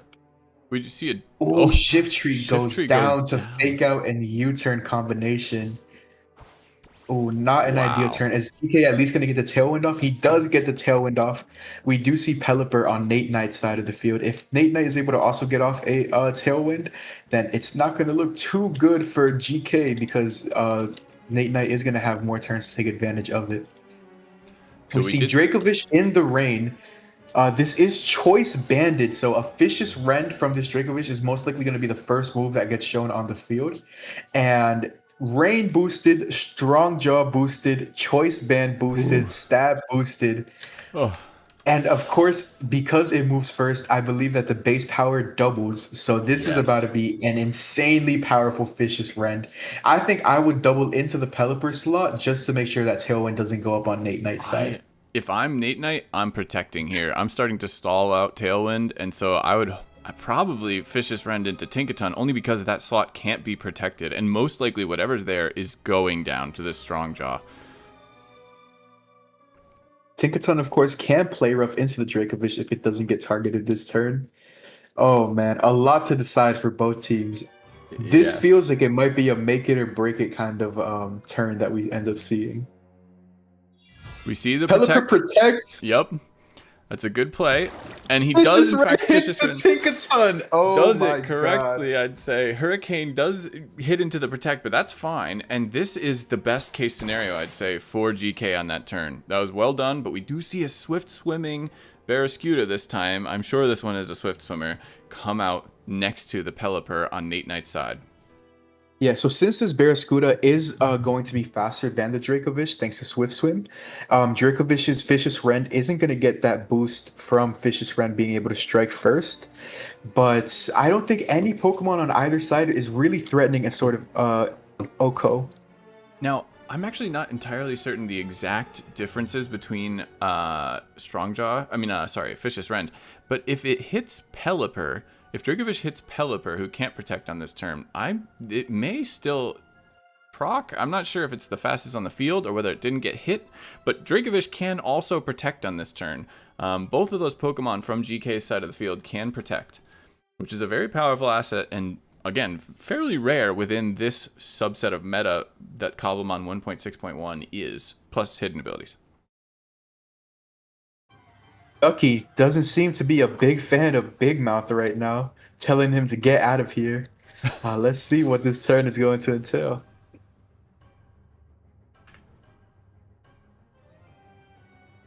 Yeah, that Strong Jaw and Choice Band into this Pelipper that just protected. I'm not sure if it lives this, if he does choose to hit into it. Oh. Vicious Rend takes out the Barraskewda. Hurricane doing big damage. Oh my goodness. This Dracovish is terrifying. The Hurricane causes confusion, but Dracovish does go down as Big Mouth hits through confusion with a Hurricane. And Breaking Bad, the Dragapult, hits the field facing down Annihilape. Now there is still a Tailwind. I believe that Annihilape will just potentially barely outspeed this Dragapult, depending on Oh, Invest. this is a choice. Wait, It this is is a choice choice scarf. scarf. Choice Yeah. scarf annihilate. Oh, this Oh my goodness. Annihilate should have speed on this Dragapult, but Yeah, they didn't it set should be Tailwind, did they? also. No, it should also be noted that this Dragapult is, even if it is faster than the Annihilate, it's not going to be able to hide in the Phantom Force because it is rocking the Power Herb ability. So I mean item. So that Phantom Oh. Force will hit the exact same turn. I'm not sure if a Phantom Force from Dragapult is going to be enough to pick up a KO on Annihilate. Annihilate is very, very bulky. Rage Fist into the Breaking Bad doesn't really do too much damage. Power Herb charges it up. Is it going to pick up the KO? Not enough. 11% remaining. Hurricane into the Annihilate. I mean, into the Dragapult picks it off. We see Hurricane. Oh, two Hurricanes come out. Both of those picking up the KOs. And I think that we're just going to see a Pelipper versus Pelipper. GK's Pelipper at full health. Not confused. Nate Knights at 25% and confused. I think that GK is going to be able to comfortably wrap this up right here. Yeah, this is right down to the wire. We do see a Ooh, speed unless GK gets outspeed. confused? Might have been a Nope. tie there, but that is it. A Hurricane from GK brings this series even. The best of 3 will go to 3. And then we'll be able to decide who's going to get this next point and whether or not PokeRealm will take the whole thing or PokeValley will push it to the best of 3 for the total matches. Yep, this is do or die for the Nate Knight. If he loses right here, PokeValley goes home with 0 points, but they do, of course, have that consolation match. If GK is unable to bring this win home, it does mean that this battle will go down to the very last match of the set. And, you know, that puts a lot of pressure on both players. You know, you want to wrap this up as fast as you can.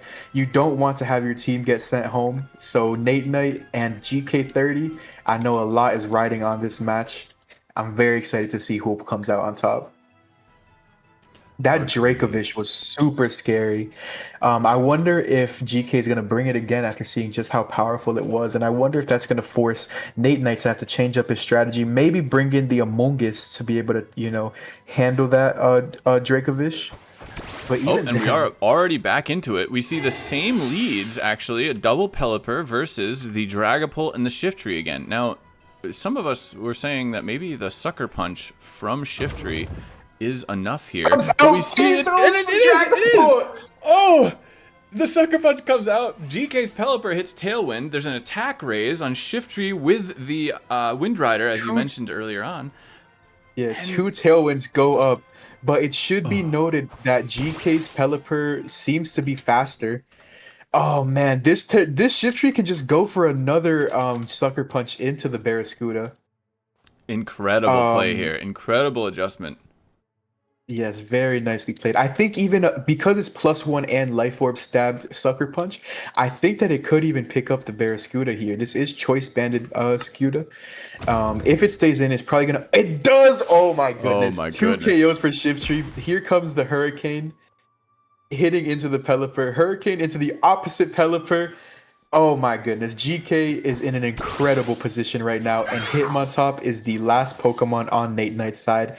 This 32% Pelipper and full health Hitmontop are what are the only Pokemon that Nate Knight has in stock to try to force a match 3, but GK is in an incredibly comfortable position right now. I like that protect The move Hurricane from the Pelipper there. The Hurricane hits into the Protect, and that Shiftry is gonna stick around. Currently at neutral thanks to Hitmontop's Intimidate coming out. But Now, we do know that. Oh, sorry, go for it. I think there might be a speed tie between these Pelippers. I'm not 100% on that. But it could come down to a speed tie Hurricane. Oh no, we see close combat take the KO on Shiftry. Hitmontop takes it out. Its defenses are lowered. Hurricane does come out, connects, and removes Hitmontop, and it now comes down to the speed difference between these two Pelippers. GK still has 2 other Pokemon in the back. Oh, my apologies. Yes, I did forget that was a very commanding start as Annihilate comes back out to the field. We see the Protect. We will see a final Gambit to end the match in style. I'm not sure if that was the best thing to do because, you know, remaining Pokemon at the end of turns do matter. But either way, he wrapped up the win. The PokeRealm has swept PokeValley 2-0. And that concludes this match right here. Very well done by the Commanding PokeRealm. win. Oh my Yes. goodness. Wow. Um, Even with the tiebreaker thing about Pokemon, I really like the final Gambit closeout. I'm a fan. I yeah, can't it was help very but like stylish. that. If anything, that should get bonus points for having a stylish. Look at the PokeRealm bench all celebrating with each other. They are Oh fired my up. goodness. Now, how did you do it, Oh Shiftry? What man. do you say about that? And he punched me in the gut as I started talking. Classic Shiftry. Oh, what a sucker punch. Very impressive win there. Yep. And dude, that was a fast set. They started at 2 p.m. EST, ended at 35 minutes later. So very, very quick match. Yeah, well done there. That will help going forward, I'm sure, as we continue these different events, getting more efficient with it, and also seeing teams that are just wind riding there. That's what I would call that, wind riding. Yep.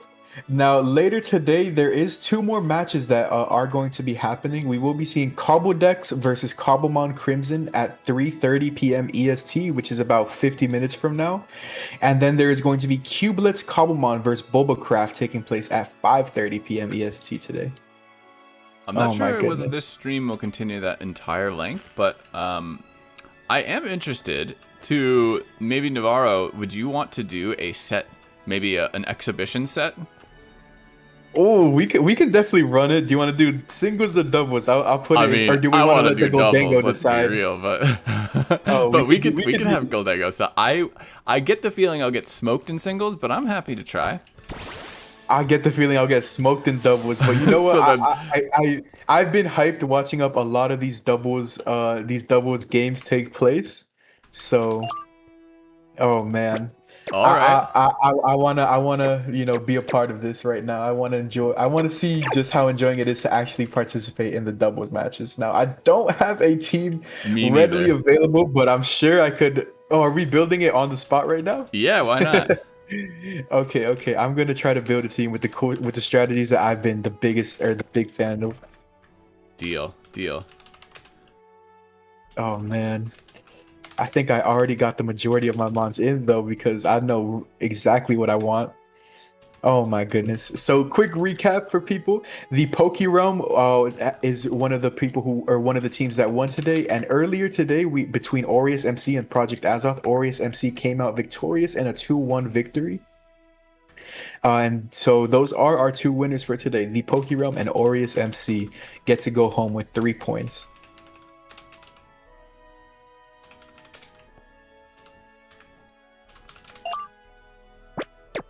I am going to bring the tournament team that I brought recently in a video I made, so All right, sounds I'm good. just gonna rely on that.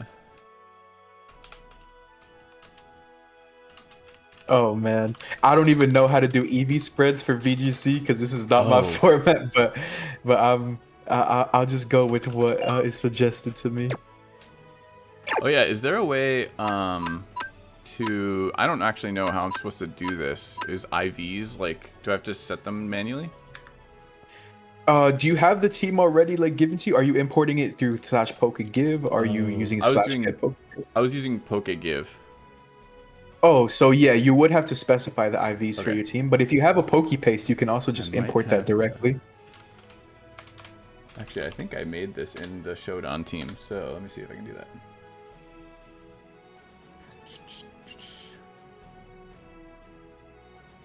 And prayers, this doesn't show my name. Oh, I'm so glad that didn't show up on the right screen. I would have immediately doxed myself.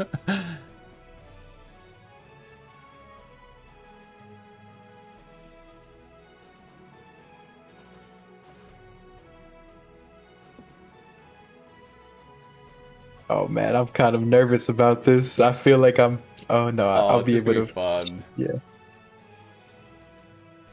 Oh yeah, we can exchange our team sheets too. Yeah, we will be.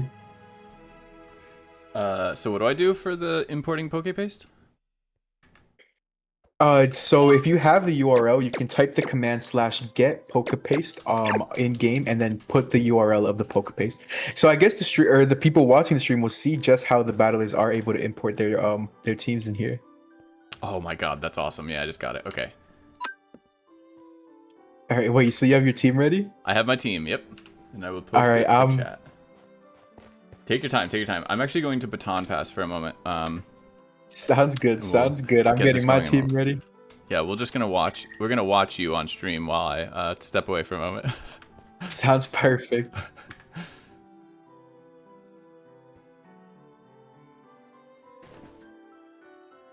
So the last two matches of today are going to be what rounds out the the finals of round one.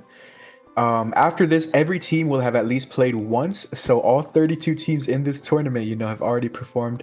We're down to the last four. 28 have gone on today, and I'm very, very excited to see, what the final standing is after this round one. There are still 2 more rounds to the group stages. So servers that lost today are going to have the chance to, of course, come back. But if you are a team that ends up losing 2 matches in the group stages, that kind of ends up almost being the determining factor whether or not you progress to the knockout.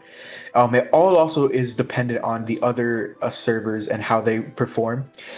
For guaranteed safety, you want to win at least 2 out of 3 of your matches in order to be able to progress with 6 points. Or to progress to the knockout stages. It is the top 2 teams in every single group that get to move forward.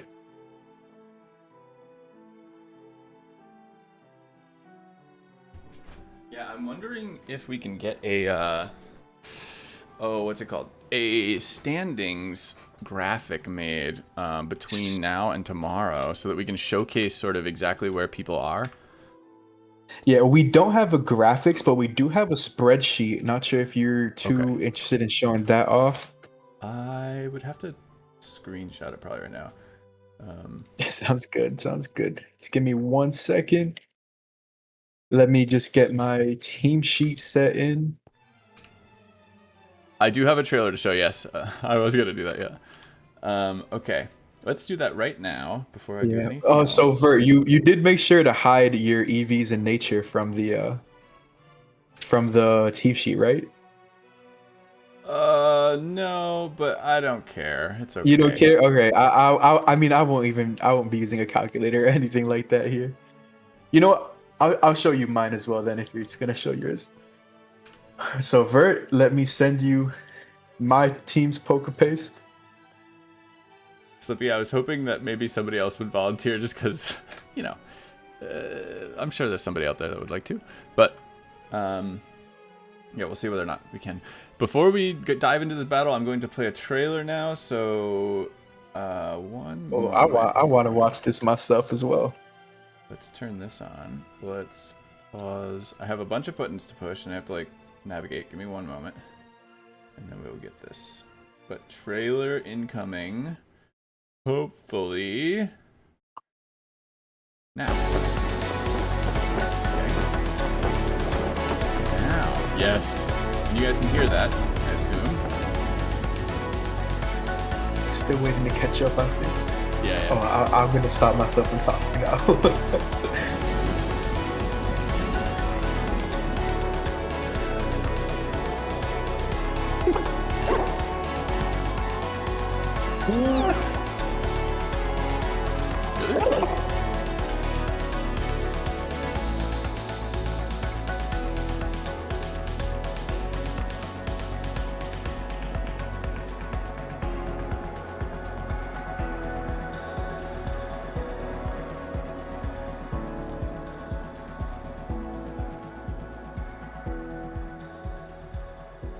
Okay, and just like that, we're back. That is the trailer made. Sunburnt and Slippy worked together on that, and Sterezo made the music for it, and I just rendered it. That's it. So, fantastic work by them. And let's see. Oh, I didn't even pull up your team sheet. Although, how do we do this? Yeah. I don't even care to look yet. I want to see how you trigger our battles and stuff, so we can all experience this together. Oh, you want me to do it that way too? Okay, yeah, okay. So let me Okay, there is going to be a little bit more setup with that. Give me one quick second. All right, well, I'm going to be holding loaded dice because I know better. Sounds perfect.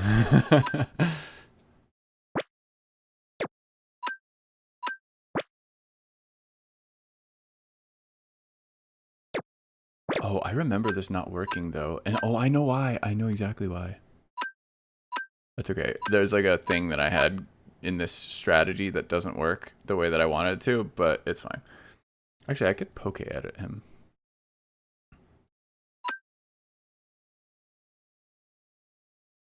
You haven't sent me your team sheet yet. Oh, I posted it in stream chat, but I will. Oh, got you. That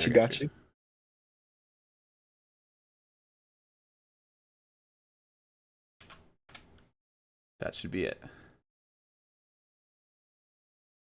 Oh, you see, your team looks so much nicer put together than mine does, with the EV spreads, with Oh no, but you have. Oh, gross. That's gross, dude. I saw this team be brought yesterday, and I'm just like, I have to. It looks so diabolical. Okay, so I did question. take some. I'm actually really curious because I don't really know, but wheezing, I assume it doesn't stop Palafin from working, right? Like because his form is technically an ability, but I don't know that. I'm gonna be honest, I don't know it myself either. Okay. Great. So cool. Okay.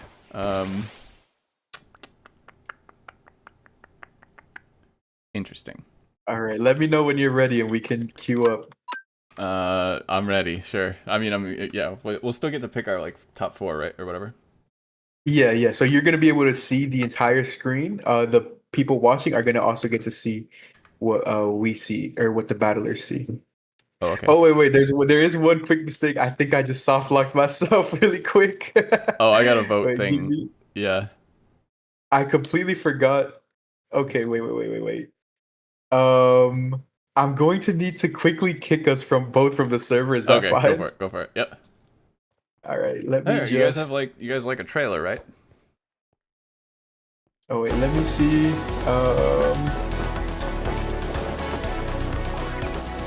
I started the trailer again.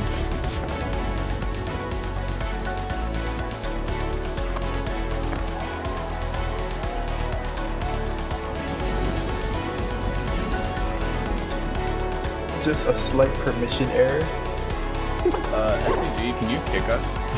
Can one of the referees kick both me and Navarro from the server? I had muted us when we're good. Oh, never mind. Oh no. Oh wait. Okay, wait. The referees got the order, but I don't. Oh, I still got kicked. I think. Yeah, stream delay will do that. Maybe. I completely forgot that it times out after a minute, so we could have just waited that minute.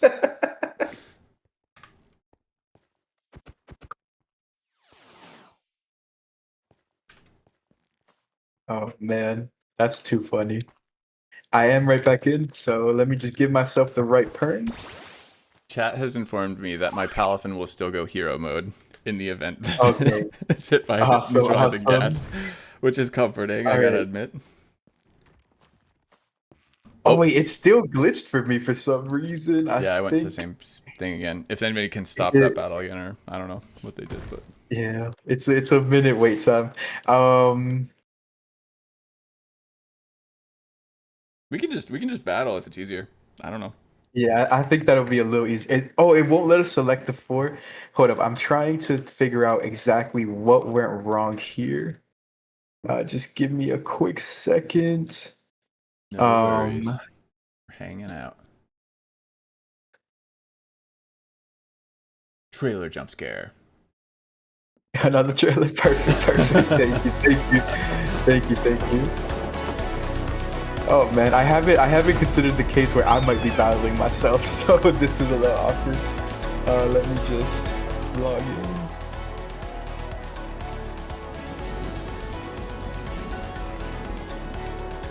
Yeah, Weezing is a really interesting one. I have faced it exactly once against Mighty Duck, but it wasn't super impactful in that battle because I led a Prankster Tailwind, Heat and Typhlosion eruption. So anyway. Now I'm not quite sure why the battle isn't. Oh wait. Oh, okay. I see what it is. I messed that up myself. Can you make sure run the command /tournament space validate team to make sure your team is legal for doubles? Mine isn't legal for doubles. Mine is because legal. I have the duplicate item. Oh, so just so you're aware of what I'm Cheater. doing, I'm switching out. I'm switching out my my citrus berry on Tatsugiri for a figgy berry. I think that does the same thing. Yeah, as long as your nature is good or whatever.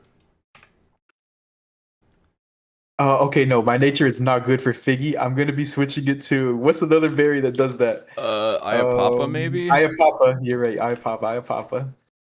All right, should be good now.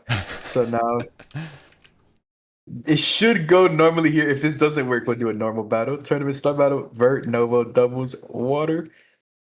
Uh-oh. I It still glitched get out the my end. vote thing. Is yours wait? Okay, is yours empty or does yours show your head screen? Or It your does head not in show the my head. Interesting. I wonder if it's an issue with just there being a team of one that is being set up. Oh Good. man, I promise you that for bigger teams it works. I'm not sure why it's broken here, but we can do a normal battle where we just put 2 Pokemon away in the PC Okay. as soon as this menu escapes us. Aye. All right. Sorry, stream. That's my fault. That's my fault entirely. We're learning. This is, I mean, you know, we'll have lots more of these, I'm sure. Let's see. Let me take a look at your team here really quick. I'm also gonna just talk through stuff because what else am I gonna do? Dondozo, and I have never faced a Dondozo, and one of the reasons is because in survival, Dondozo is not that easy to come by. So like I haven't seen anyone run it on the servers that I play on. So that one I am nervous about. I gotta admit, that's an interesting one. Yeah. I mean, I haven't really done VGC myself. I've never done the Tatsugiri Dondozo combo, so I'm not fully sure how it works here either. But here, let's both put 2 of our Pokemon away in the PC. And once that is set up, we're gonna be ready to start.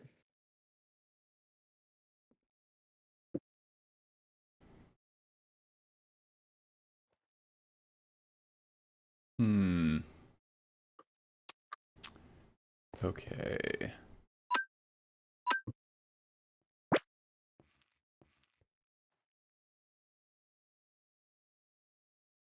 Gale Wings.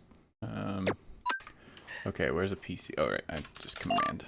Oh, yeah, you can do /PC command. Do you also mind if we drag Harold Behrman in here and ask him how the interviews went, how things are going? Awesome.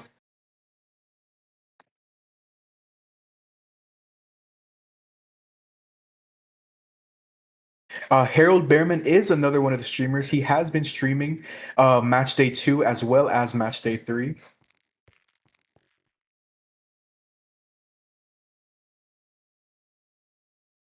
Just waiting to see if he is down to join our call. But yeah, Vert, let me know when you're ready.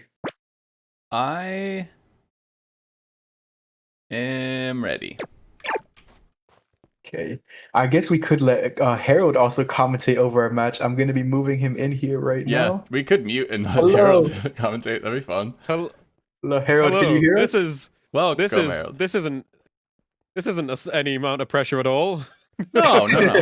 You're in charge of commentating over the exhibition match right here. Yep. Are you ready for this? Okay. I have 2 chats up at the same time. I'll give it my best. All right, perfect. I'm gonna go ahead and mute because I might just start talking to myself. And yeah, I'll mute as well. All right. I'll challenge you. Of course.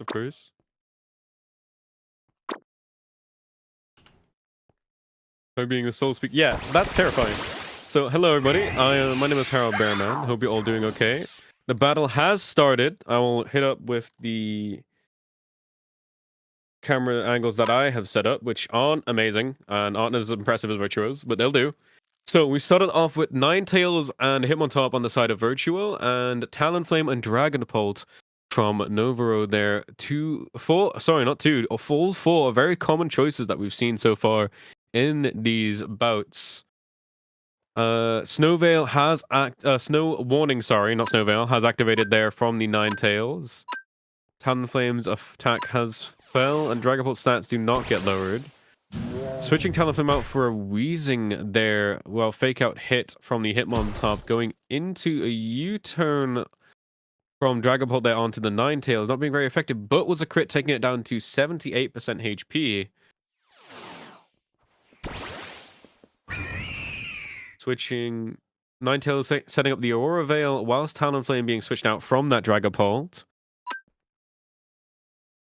So Talonflame switched in, then switched out. Interesting choice there. Hey, I see you. Hey, who is that? Wait, who is that? I saw you. What's your name? Brockenall, I see you. With your summon in there. Come on now.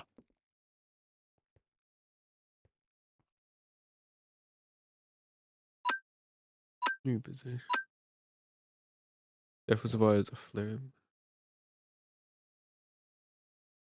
Okay, taking some time to choose their moves here, which we see very commonly over these battles, taking time to make the decisions. Novaro getting out some smack there with the fist in the air. Wide guard there from... What was that? I got so distracted by the note. What was that?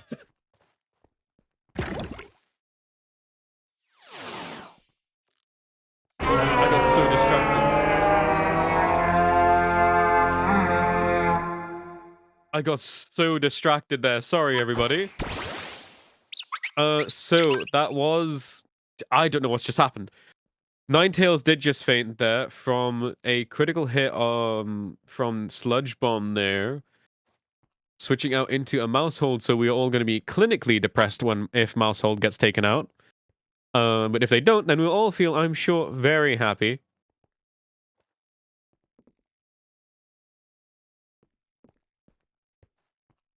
No one playing Moth, sad. Zardia with his favoritism of the Moths there.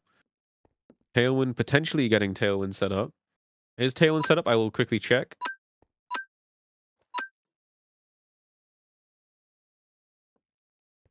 No, set up a Brave Bird there.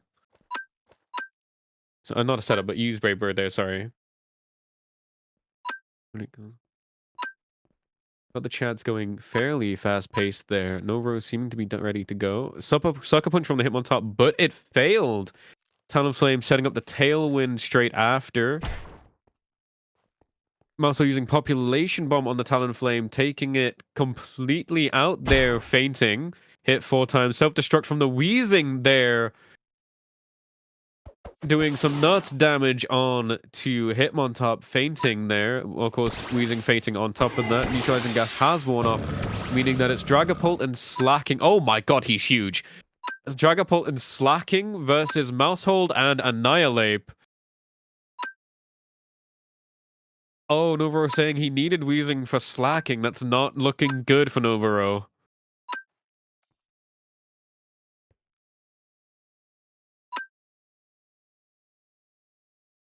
Okay, I wonder how this will be made up here by Novaro. Using the Follow Me coming to center of attention. Dragon Force used, and then following with a Hammer Arm taking down the Mousehold. There goes the depression of watching the family fall together. Slacking, of course, losing some of the HP as recoil, going into a Rage Fist on the Dragonpult, which missed, which is a crazy miss there. Could be a decider of this match. Annihilate going down from the Phantom Forest, taking down the Dragonpult straight after, though. It is just a Slacking versus Annihilate here. And I'm not too sure which one will win. I don't think it's looking too good for Virtual, if I'm not mistaken here. But as I say, I'm not the most advanced individual when it comes to this. There's Annihilate done there. So that is the win for Novaro with the Slacking. Huge victory there. Huge victory. And then the Goat Horn that sounds like the 7 Realms have decided to show up. I totally forgot that I was scarfed, but also that like I was not ready for Slaking to outspeed me with my scarf on, even with Tailwind. Oh man, yeah. Well I done, went through the GG. self-destruct on the wheezing, completely forgetting that I needed it for slacking to not have truants on. I should have wide guarded again. I would have been able to hold up. Oh man, that whole Well time I done. was just hoping, please don't wide guard. Oh GG's. man, GG. We do have 27 minutes until the next match. It is 22 until the coin flip. Is this going to be a best of 3? Oh, between us? Sure, yeah, let's do it again. All right, let's I can do a try my best of 3. best. Let me swap around. Let me Yep. swap around. Yep. Oh, unless do we doesn't seem that there is anybody in the interview waiting lobby, so it doesn't look like we are doing any right now. Do either of your chats maybe have questions about, any technical things with Cobblemon? I know that we also have a ramen here. And he is one of our Cobblemon devs who is able to give, technical explanations into certain upcoming features that the team is working on. I think in terms of my chat, it was already answered with the yesterday's stream with the interview that I did. Not too sure about anyone else that's in the official stream though.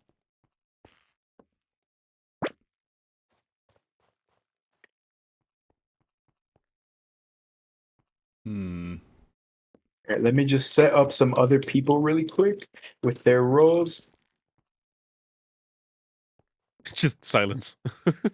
Oh, I was thinking about the battle. That was sad. Oh no, I was just reading Alam's thing. I was reading Alam. All right. All right.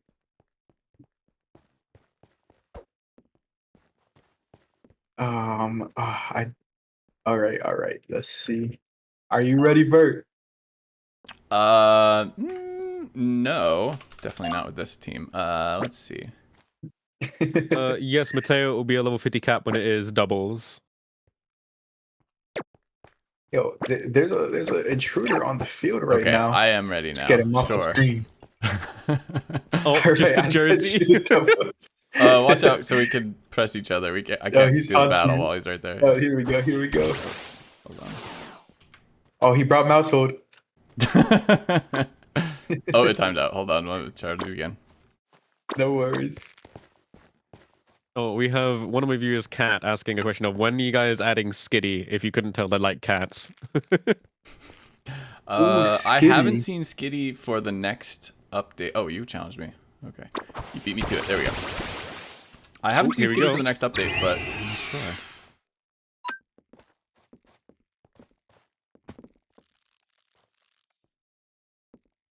Oh man, curious to see what you got going on here. But I should probably mute myself again. I'm starting to talk to myself. Oh yeah, I should do that too. You guys are good. You guys. Oh god, the pressure is real.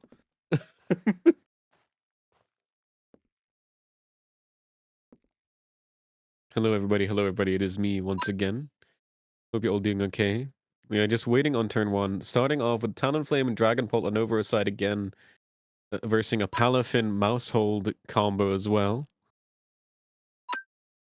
We're going to see a similar start there with Novaro, or will we see a different type of tactic this time?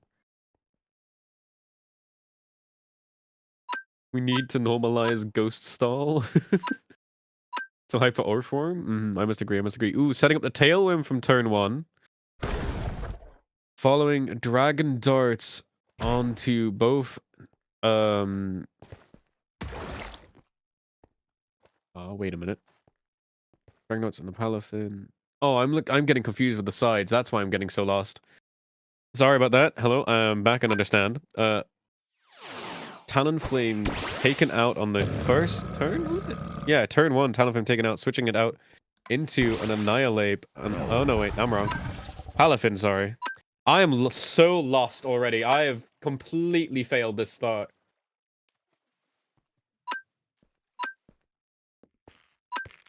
Flip turn. Okay, got you.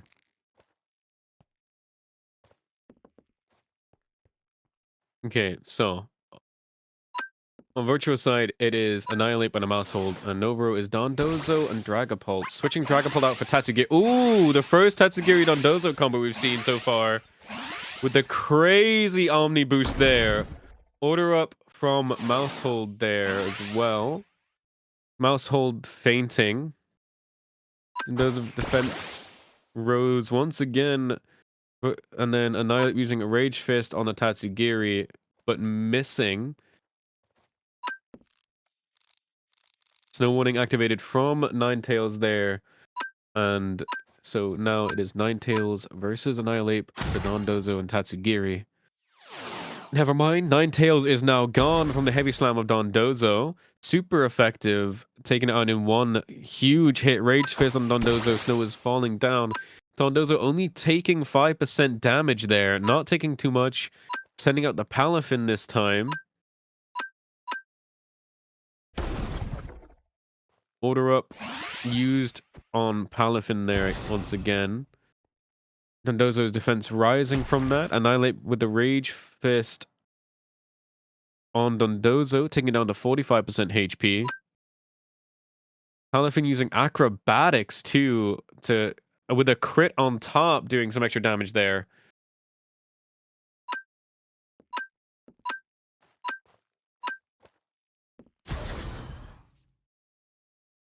Rage Fist on the Dondozo, taking it down to 40% HP. And Acrobatics on top of that, taking down to 30% HP. Tanking many, many hits. Palafin fainting from Dondozo's order up.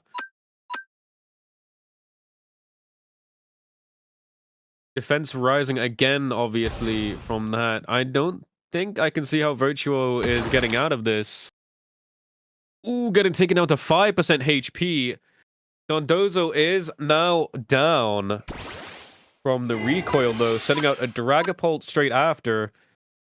I think Virtuo might be slightly cooked here. Yeah, with the Dragon Darts right there. Another victory for Novaro, 2 in a row. Crazy stuff here.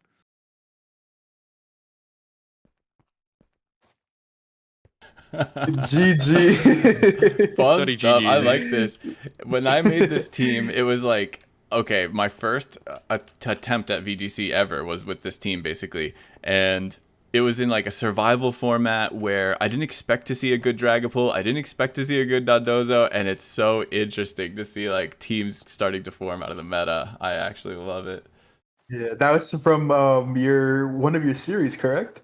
Yep. This is from a video from a channel, just straight up, just like trying to learn as much VGC as I possibly could, and So I'm happy with I what need got to for make it known. I scouted Vert entirely. That was a wonderful YouTube video, but worked against you because I sat through every single minute note taking just for when this encounter would happen.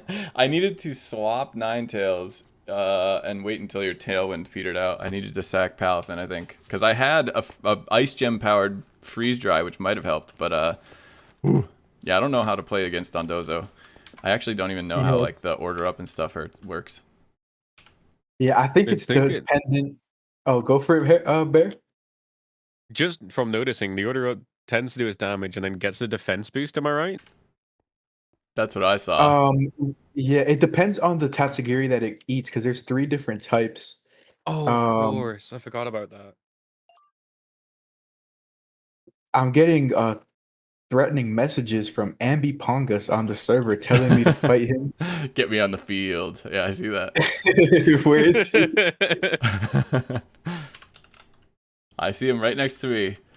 Yeah, the next match is going to be taking place at the Fire Arena. There is 13 minutes left. Great way to bridge the time there.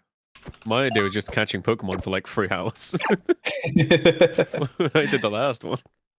I'm gonna have a different team. We're doing this later on in rounds, Nova. We're having another battle. Sounds perfect. Sounds perfect.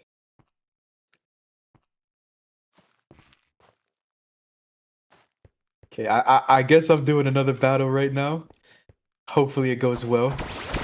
Now this guy, he is a very good battler, at least from what I know. No, I know he is a good battler, so I'm probably gonna get exposed as a fraud right now. Wait, why can't I spectate? Wait, so I guess my Hitmontop doesn't. Oh, neutralizing gas. Right. I need to remember these abilities myself. Oh yeah, no prankster and stuff too. I can't spectate. I don't know what's going on there.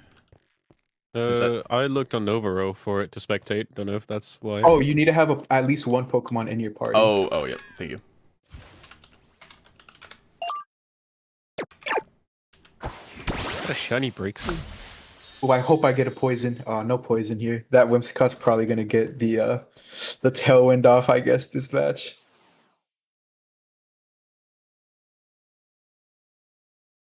Oh, I don't want that. Oh, am I gonna get Moonblast? Oh. Please pick up the KO. Oh, thank the Lord! Thank the Lord! Thank the Lord! Oh my. Woo. It seems all Roanoke has been doing is just taking L after L. Oh wow. That's toxic.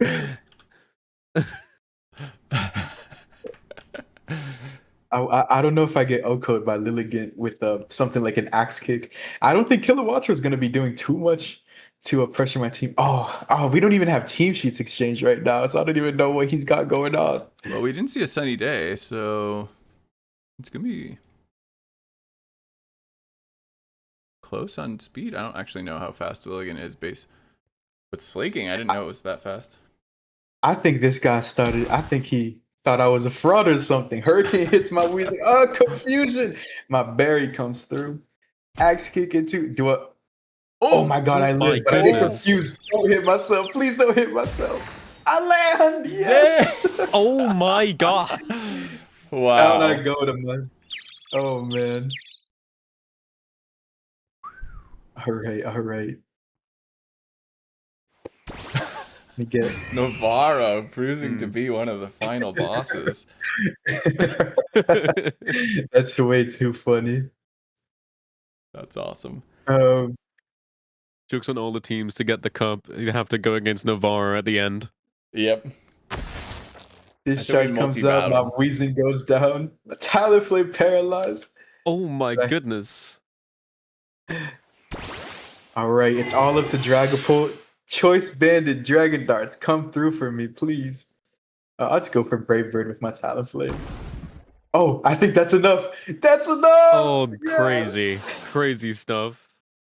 Oh my goodness, maybe BGC is for me. GG. I just want to say, Ambi Pongus in the past, he 6-0'd me at one point on the ladder. And every time I talk to him, he brings it up. I want him, if you're listening on the stream, know that you can't keep throwing that out there now. Oh my goodness. But no, this is one of the great battlers that I am excited to see later on in the tournament. I've mainly seen his singles battles, but I know, he is somebody who competes in Smogon Tours. So other battlers, watch out for this guy. Beautifully done. Trying to flex other wins, but in actuality, he's only ever beat me 2 times out of like 30 matches. Don't pay too much attention in the chat. He likes to lie a little bit. I'm just messing around. Well, all right, we are 14 minutes away from the next match. Shall we start heading over to the fire arena? We can take the scenic route and start walking over there. Yeah. All right, Harold, are you going to be walking there with us too? All 3 of us hand in hand? Oh, it looks like Vert chose to fly instead. Well, I was just trying to... I actually don't know the... So, oh, here, I got you. Here. Maybe. Oh, thank you. To the fire arena. Let me get everybody there. All right. Damn, Vert, you're way ahead of us. Well, I'm just taking a look around, Look at that. Oh, of course, Speedy. Oh, let me get a Pokemon. These builds are nuts. Who's up there? Slippy asked something, Navarro, that I will repeat here. Do you feel like there are any standout, like top tier performers right now so far, through their one round? Have you seen any performances that really stood out to you as maybe the people to beat?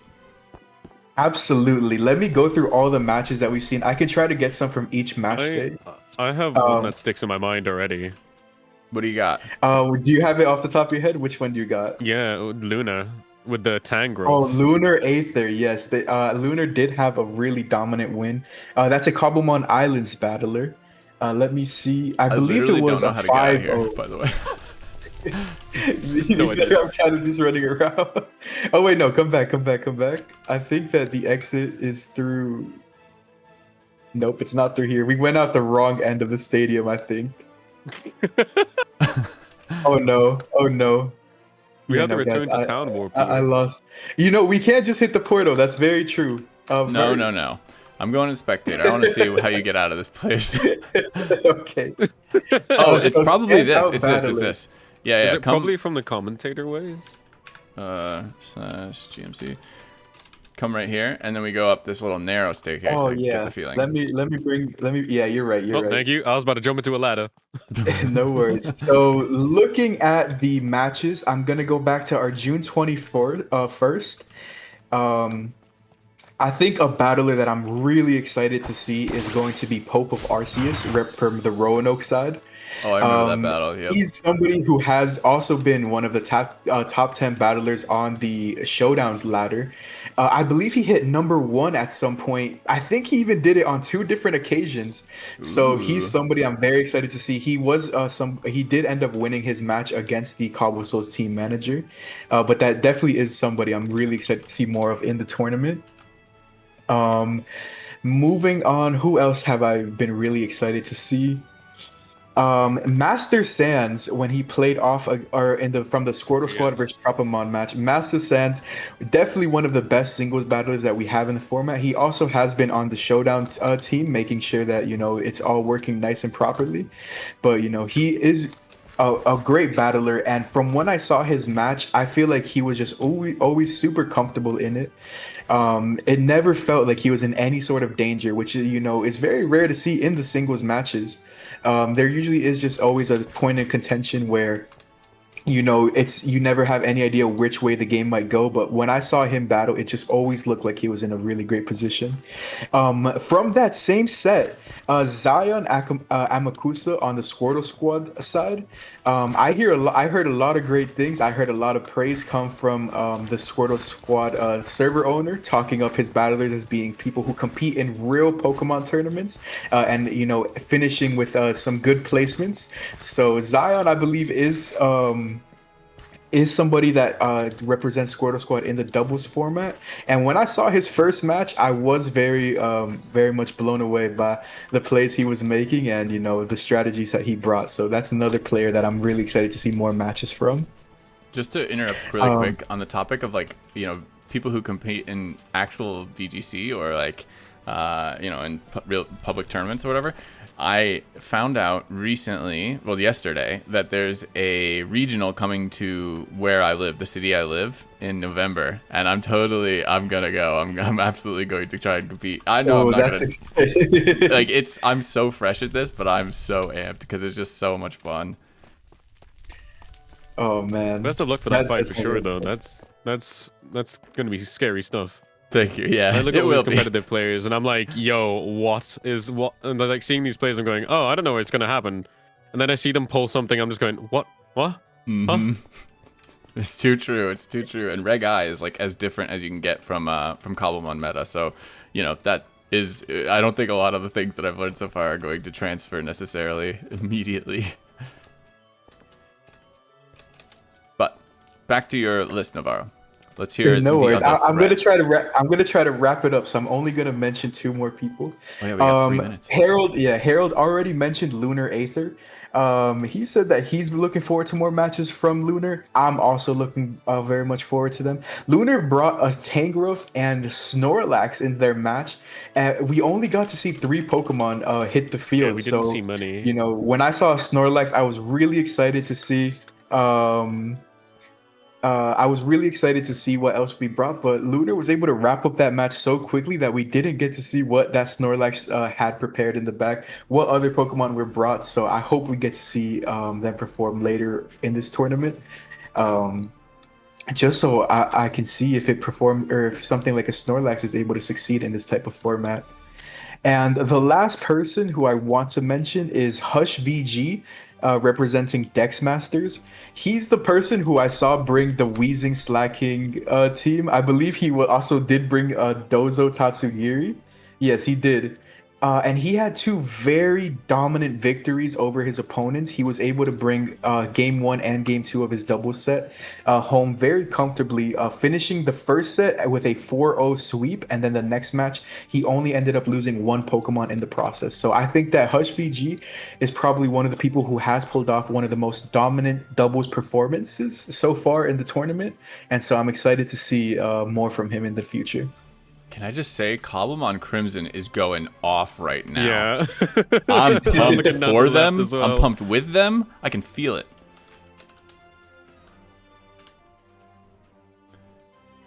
Now, this next match is between Cobblemon Crimson and Cobbledex. I'm going to put Cobblemon Crimson on the left. We'll do that. Oh, I set them up into like groups before thingies, and then just delete the groups afterwards. They're currently lining up. Yeah, they're currently lining up against each other. I will need to do my cameras. Oh, I'll need to just get reconnecting my cameras back.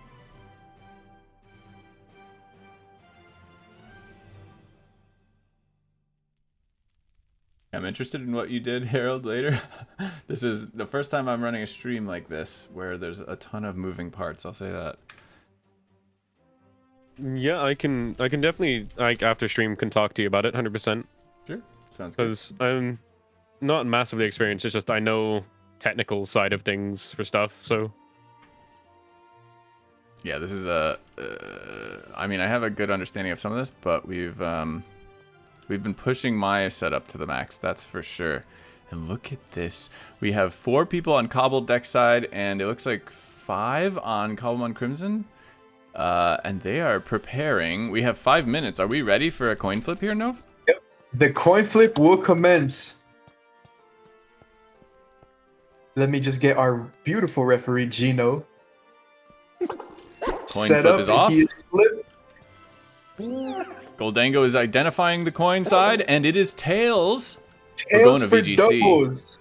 We're doing some doubles. Doubles. It looks like there was at least one player on Crimson celebrating that response from Goldango. Oh my goodness. So let me just get them both battlers. Please DM at Novaro with your team sheet. Okay, I will hop back out again, let you guys do your stuff. You're welcome to hang out if you like. Yeah, you're welcome to stay if you would like, or if you want to have, you know, or no, feel free to do whatever you like. Yep, totally up to you. I feel like I'd be more quiet than anything if it was free commentators. Got you. So here, I'm gonna mute myself and just handle the match for this scenario. Then, you two feel free to take off for now. Give me 1 second to get everybody organized. Harold, what's your preferred name here? Bearman? Mr. Bear? You can call me whatever you would like to. Mr. Bear's a new one. I'd be happy with that one too. Sir Bear. We'll figure it out. I'll test some stuff. I've had a lot. I had Detective Bearman at one point. Detective Bearman. Okay. I can work with that. Yeah, my partner Joltik, but I have a Turtwig now. Bear apparently. Esquire. All right, where are you over here? Where's your... I'm in the commentator box up here. Right 90 degrees. I don't know where you are. That's left. That's opposite 180 right 90 degrees again. I'm punching in the direction. Hello. All right, our lovely Fazbear. referee. Oh, damn it. Harold Fazbear. Oh, no.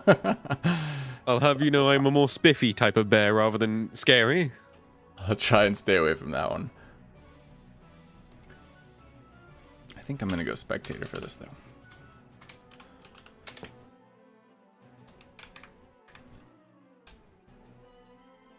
Look Ooh, I at hear them shiny noise. Squaring off.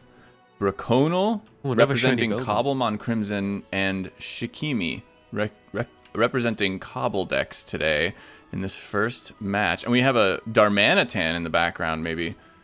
It looking pretty cool. And a 10. Well, the blind of Cobbledex has a very interesting skin. Darmanitan-esque, I would say. Oh, yeah. Looking good. Can you see me mighty cool. in spectator? I'm just curious whether or not I'm like in your way at all. Like if I fly between you. I don't know. I'm Free using cam? the free cams. Okay. Yeah, I got like a few presets. Gotcha, very nice. Yeah, a couple like tripods is something that I intended to set up. We haven't gotten there yet, but those are nice. I don't know if I've done it for tripods. I just use the num keys. We're using F4 and just place them.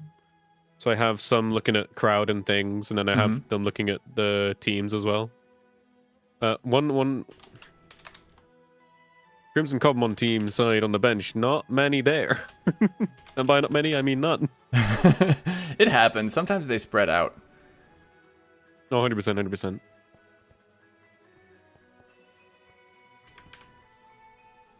A doubles battle. They should be in team preview now. And it is in fact, oh no, they're awaiting battle or selection. I apologize. They're getting there. We will see another battle post haste. Second to last one. The Poke paste thing. There it is. Oh yeah, we'll need those. Okay, yep. Oh, No, sorry. Let me Mine's DM them your way. 1 second. All right, I'll DM them to both of you. So, Bert, I just got it from the thingy. Thank you, though. Okay, awesome.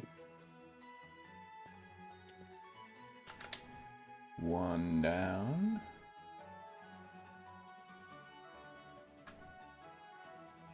Here we go. Yep, now they are in team preview. And Braconal and Shikimi are indeed facing off, representing Cobblemon Crimson and Cobbledex, respectively. Now, we can take a look at these Poke Pastes, these team sheets, and we're seeing I do see a Dondozo, but a Tatsugiri-less Dozo, a Solo Dozo for Cobblemon Crimson, for Braconal. We got a pretty classic Hitmontop, I'd say, with Wide Guard. It is opting for Helping Hand instead of Sucker Punch. And then a Gale Wings Talonflame to look for. The Pressure Aerodactyl with a Choice Band, Rock Slide, Ironhead Crunch, Stone Edge, like very good coverage is something that I haven't personally seen much of. Have you seen those during your time, Harold? Anything from here standing out for you? So for me, the thing is I don't actually know a lot about competitive. But I'm more here because they were like, yo, can we get commentators? And I was like, yeah, sure, I'll apply to that. That sounds amazing. So hey. I'm learning everything as I go. That's me in singles battles. There's no shame there. This is I know the VGC pretty well, at least in terms of like classic moves, I suppose. I definitely don't know all of the like base speeds of everything or all the abilities, but this team, I will say, unless I just opened the wrong one, which I get the feeling I might have. I'm liking the Aerodactyl. Yeah, the Aerodactyl looks big rock type, ground type Pokemon. I'm a big fan. That Stone Edge and Rock Slide, the flinches potentially, or the what was the other one? Ironhead and Crunch. And we are starting. Ooh, starting up now. Ooh. Sorry to come back. We see a Mouse Ape lead on Shikimi's side facing off against Talonflame Amoonguss. Oh, I wonder if he's going to go for the beat up. Yep, this is a very interesting position. However, well, it could be running Vital Spirit. So this, I'm not sure yet. Let's take a look at this Poke Paste. It is an Inner Focus Annihilate, so it isn't immune to being put to sleep. We do see a Rage Powder. We see a Follow Me. We see Rage Fist and Brave Bird go out into Amoonguss and Mousehold, respectively. The Brave Bird obviously doing much more damage than the Rage Fist, the unboosted Rage Fist into Amoonguss. And that is really like, if you don't have a good answer for being put to sleep, this Mousehold is safety goggles, so it can absorb a Spore, but it can't absorb a Brave Bird quite as well. And on the other side, we do see Talonflame taking recoil and losing Gale Wings, which is not nothing. It does, however, it is running Roost. It could recover that. But whether or not we see, if this Mousehold wants to set up the Annihilate, then it's going to have to give up the ability to protect Annihilate from Spore. But if I'm Braconal, I'm probably running a Spore on this move after seeing the damage play out there.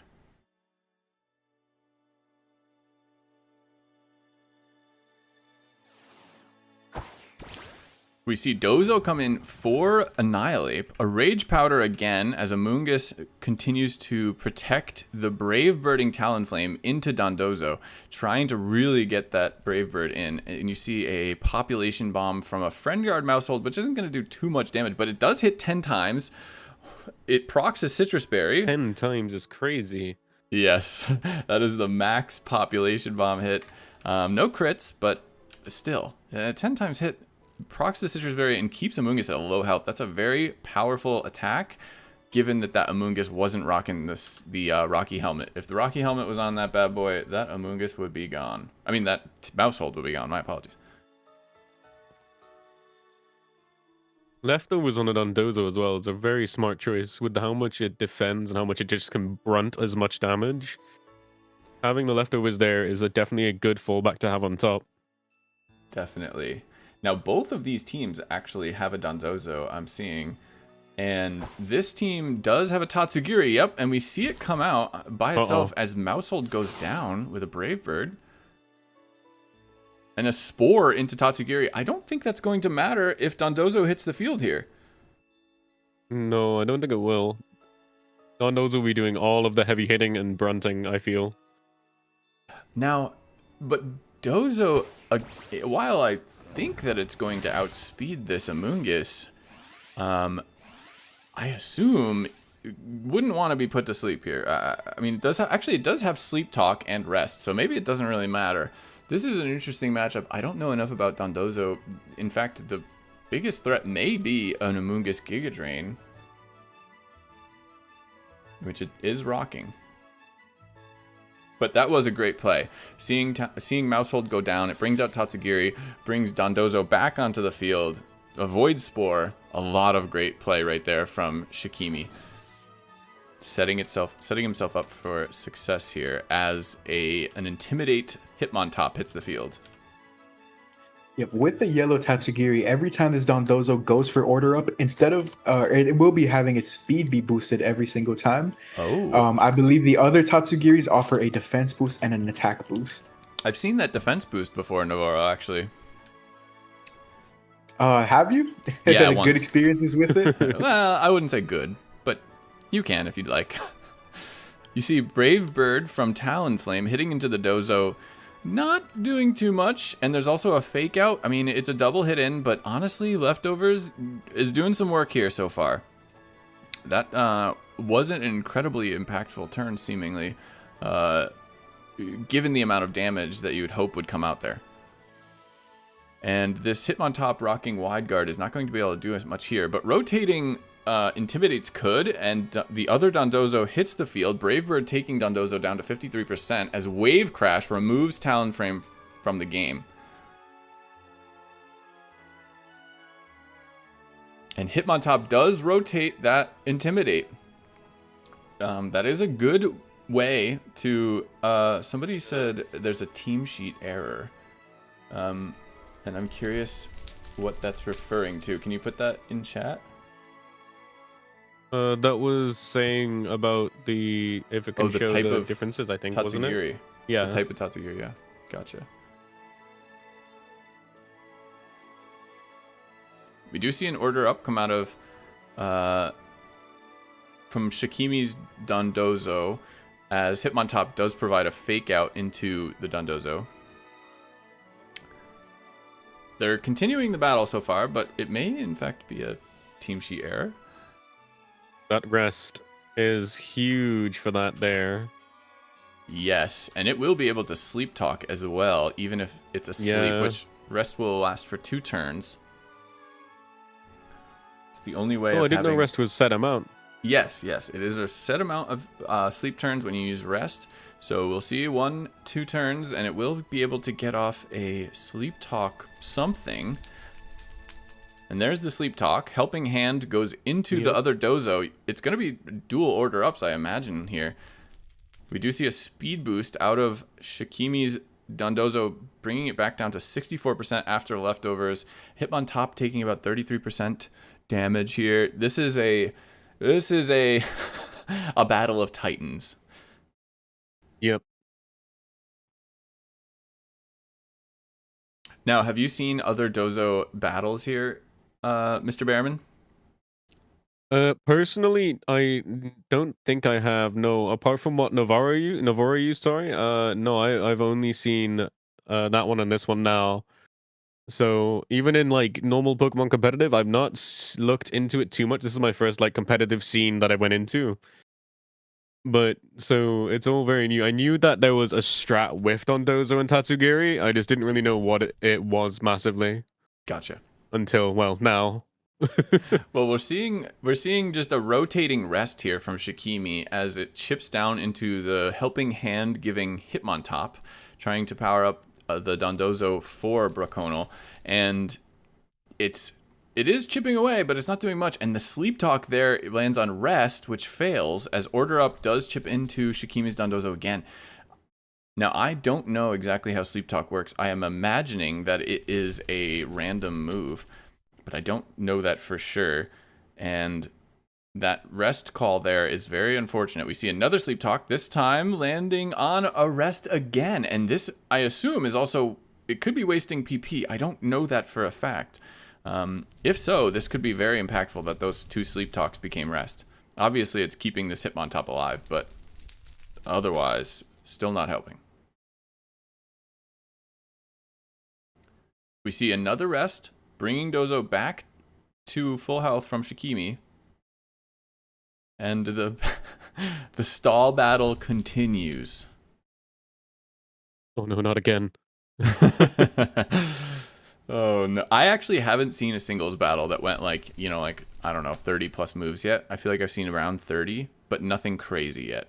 Have you seen one of those? Has that been happening? No. That one that I saw earlier today was the first stall match I've actually seen. All the other ones were really either fast or like normally paced. Oh, very cool.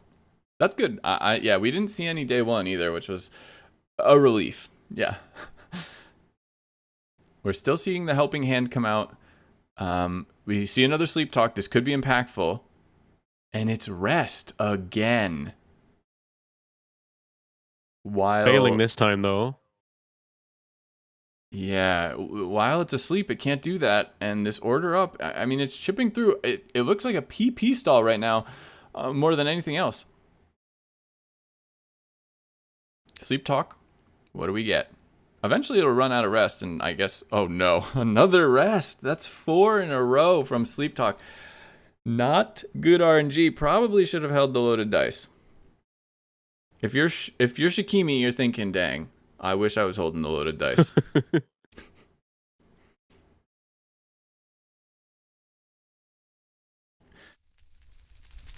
We see another rest. So this Shikimi Dondozo is still managing to keep itself going.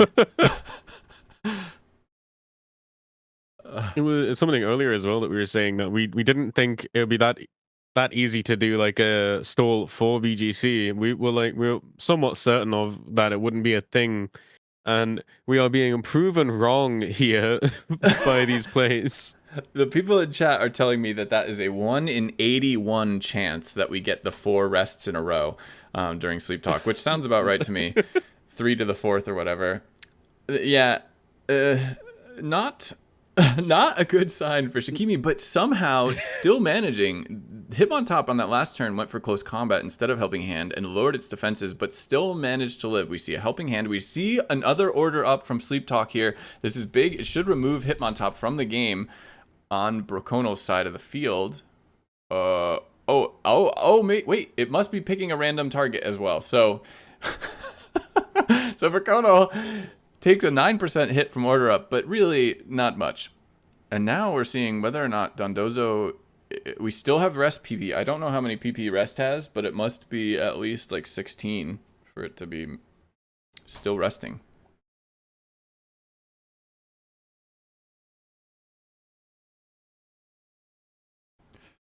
Wow. Well, Mr. Behrman, you managed to join in on the most sizzling of VGC battles we've shown on this stream yet. Absolutely cinematics things going on right here. Just two fish staring at each other. One guy dancing in a corner, and Shikimi's just over here sleeping through this whole thing. Okay, so it is at 8 PP. That means that it's probably not losing PP while it uses when it fails, I guess. Fair enough. That makes sense. I see. We do see another order up. Does it go into Hitmontop? It doesn't.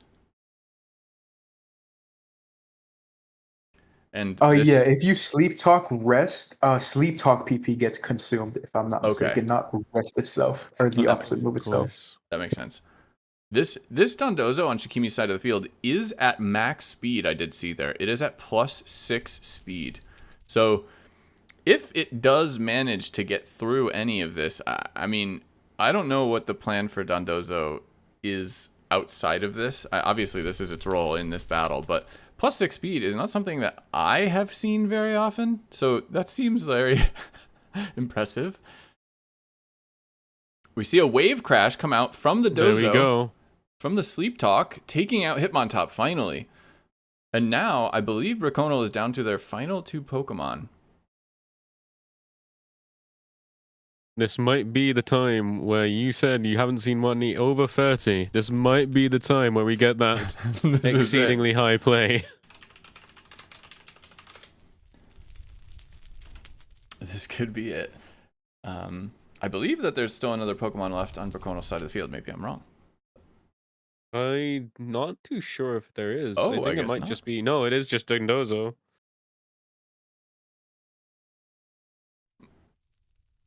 We see the wave crash, and this comes down to at least whether or not this Shikimi Dondozo does have another PP of rest, which it may not. I'm not entirely sure how many it has left. I think rest is 10? The chat is saying 8 PP max, so it was a 5 PP move, but whether or not... Oh, I see. So whether or not it has... It could have like one more maybe, but it's definitely... It's close. We see a wave crash instead of a rest come out. That could indicate that this Dondozo can't heal anymore.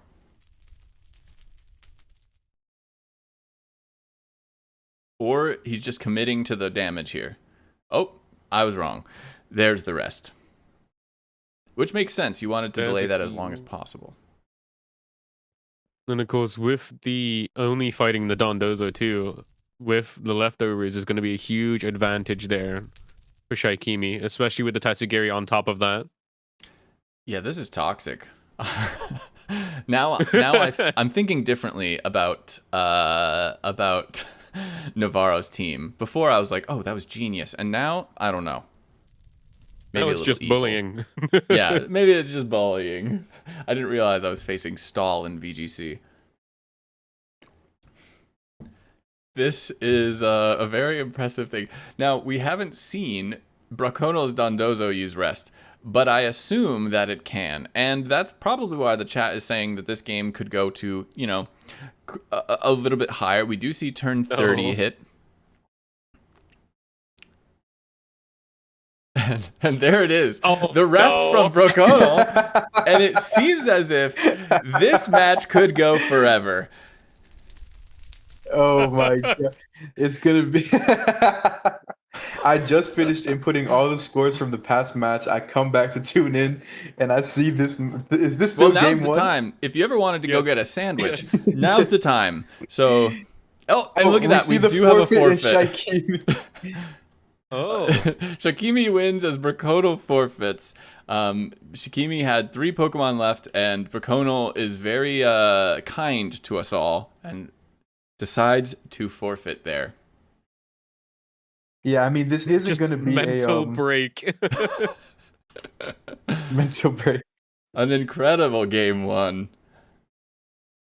Wow, that was different. That was different. Yes, we all. And if there was like an honor award, you know, Braconal would win it right there.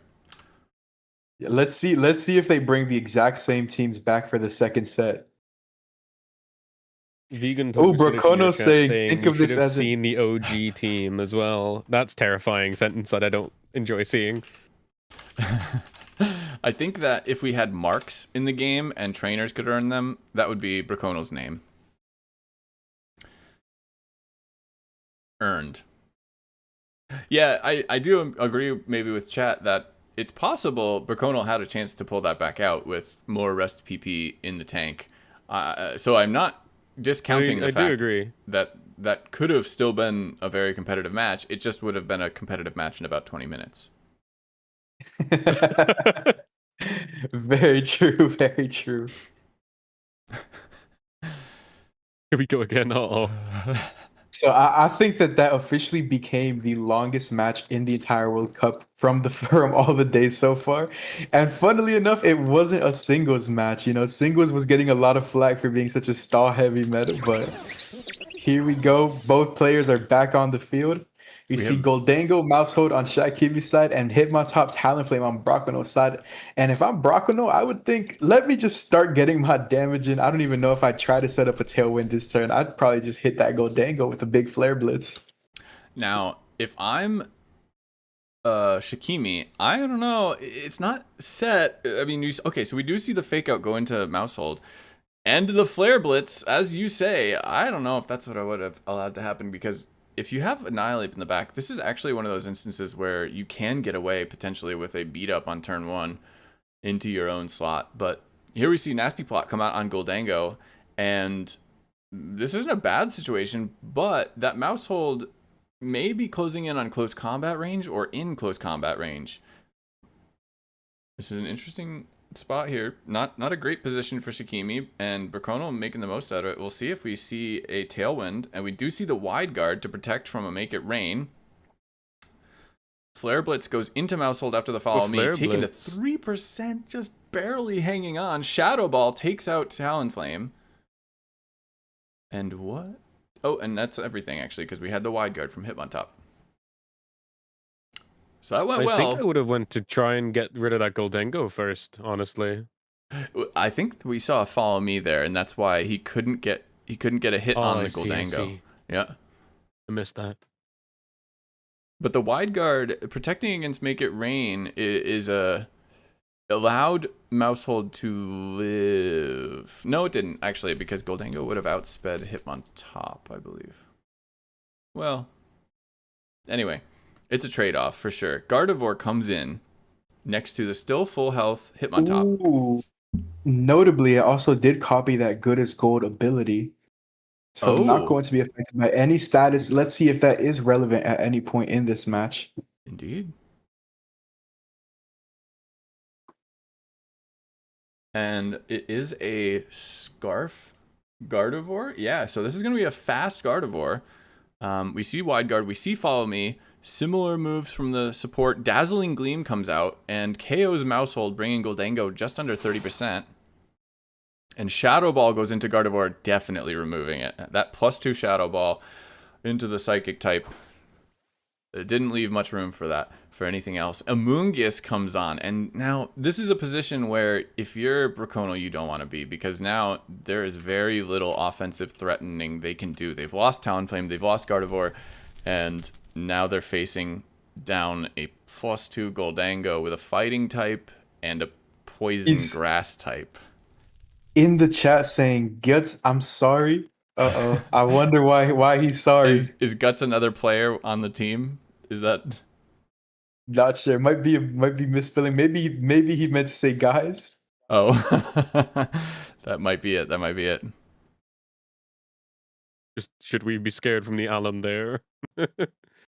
Yeah, it looks like the last turn he went for the Wide Guard on Hitmontop, trying to catch a Make It Rain from the Goldango, but Goldango, you know, recognizing that the threat is Gardevoir, went straight to take it out. Yeah, and unfortunately, there is no Sucker Punch on this Hitmontop, so it cannot touch Goldango. The only move that can attack Goldango on this field is Giga Drain from Amoonguss. Oh, man. As I was saying, this is a not good position. Yeah, I think Shakimi is going to be able to bring it home from this position. Yep, this is not looking good, but we could see more Dondozo stall maybe. Who knows, right? Why not? Oh. Shadow Ball goes to switch on those for Chatsugiri. Yeah. Uh-oh. We might be seeing the stall you were saying. Yeah, Dozo hits the field. Please no. Yeah, down goes Tatsugiri. We're not going to see the Omni boosted Dondozo anymore. If Amoonguss goes down, however, then this battle will be over. So we are looking to see Amoonguss may be in Shadow Ball range now. It did get hit very hard and recovered a bunch of health with the Citrus Berry. I don't think that with a combined attack here, even if it does survive, it doesn't survive the Shadow Ball, and that should be about it, as this Hitmontop cannot damage Goldango. Yep. Let's see if Brocco decides to still play it out or if he goes for the forfeit. But I think that this means Cobbledex is up 1-0 overall with a 2-0 win in doubles. You know, I think it's over from here. I can't imagine any other reality. Brocco saying he throws Hitmontop spinning on the floor, going down. And Shaikimi makes it 2-0. Well done. Oh my goodness. Cobbledex. Great plays there. Great plays.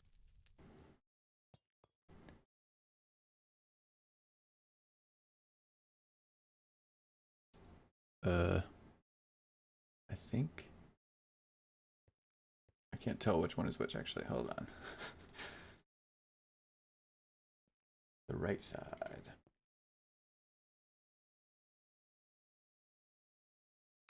Okay. That was a command. Well, that first game again. It's not worth. It's worth mentioning that Braconal handled themselves with what we'll say mercy, and sacrificed that stall game where potentially he could have come back with that Dondozo. Even in that position. Yeah, even in that position, I'm not too sure because Shakimi did still have an Annihilate in the back.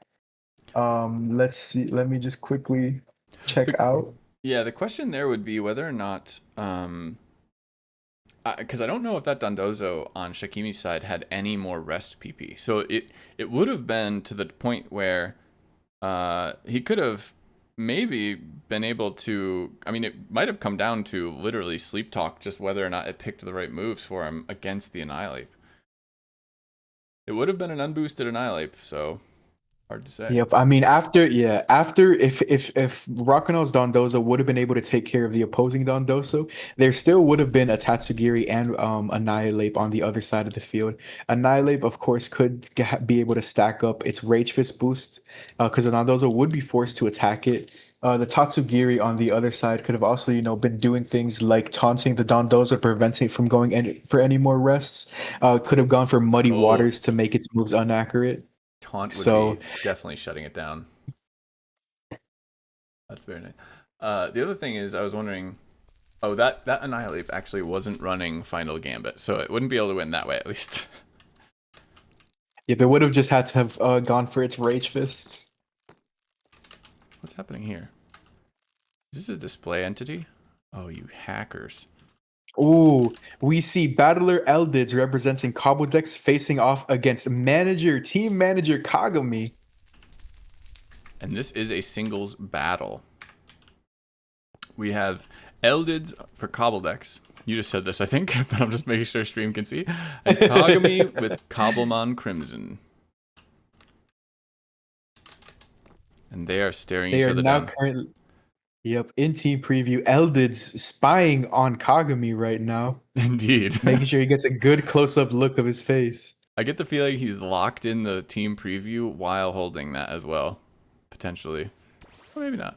Oh, there it is. Here we go. We see a Palafin versus a Hisuian Samurai. I'm going to say it the way that Novo says it. Oh, you say Is it not how it's supposed to be said? I've always said Hisuian. Please remove that Dondozo. Oh, yeah. Is that Novo? Is that you? No. Turn 1 flip turn for Palafin goes to a Hisuian Gudra eating up a Ceaseless Edge. And the Samurai taken down to 80% from the flip turn, while Gudra is brought down 33%. That's a pretty big hit into a Gudra. Not something you love to see for a special wall to take that much damage from a physical attack. But it could be the best answer.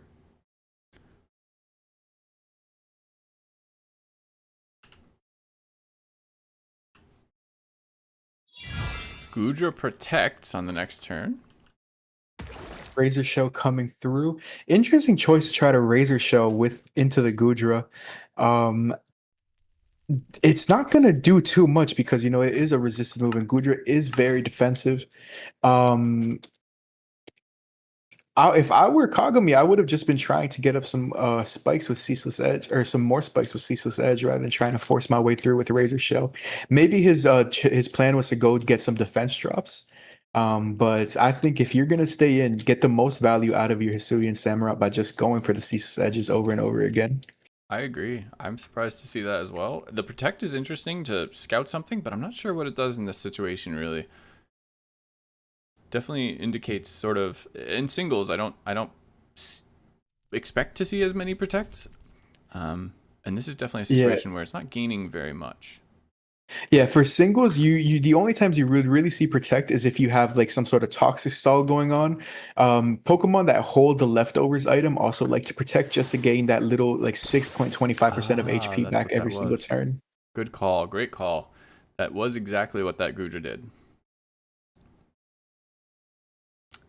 Ooh, we see Glamora. Glamora has lost its held item. If this is a choice, Scarf Pelipper, which I wouldn't be surprised by given the crazy text we've seen in this tournament, it can bring a big KO onto the Glamora. But Glamora should naturally be faster and should be able to set up some hazards here for Kagami.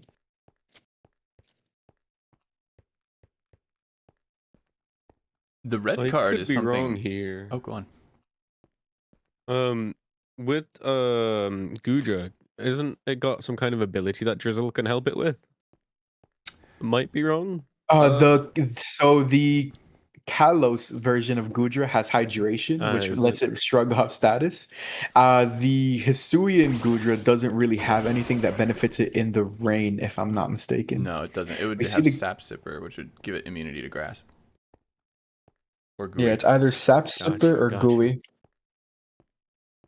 But we are in the rain, and we saw a red card come out, which pulled, I believe, either the Dragon Pulse hit into Glamora. There was a red card. Pelipper was dragged out, and now Goodra is back onto the field and looking to sit. And I would predict that if this is a bulky tank Goodra, then we may see just a protect on the next turn. Why not? We see Stealth Rocks instead from Glamora being set up on Goodra, and Goodra's Dragon Pulse hitting into Glamora for the second time. Using a special attack into Glamora, always a good idea.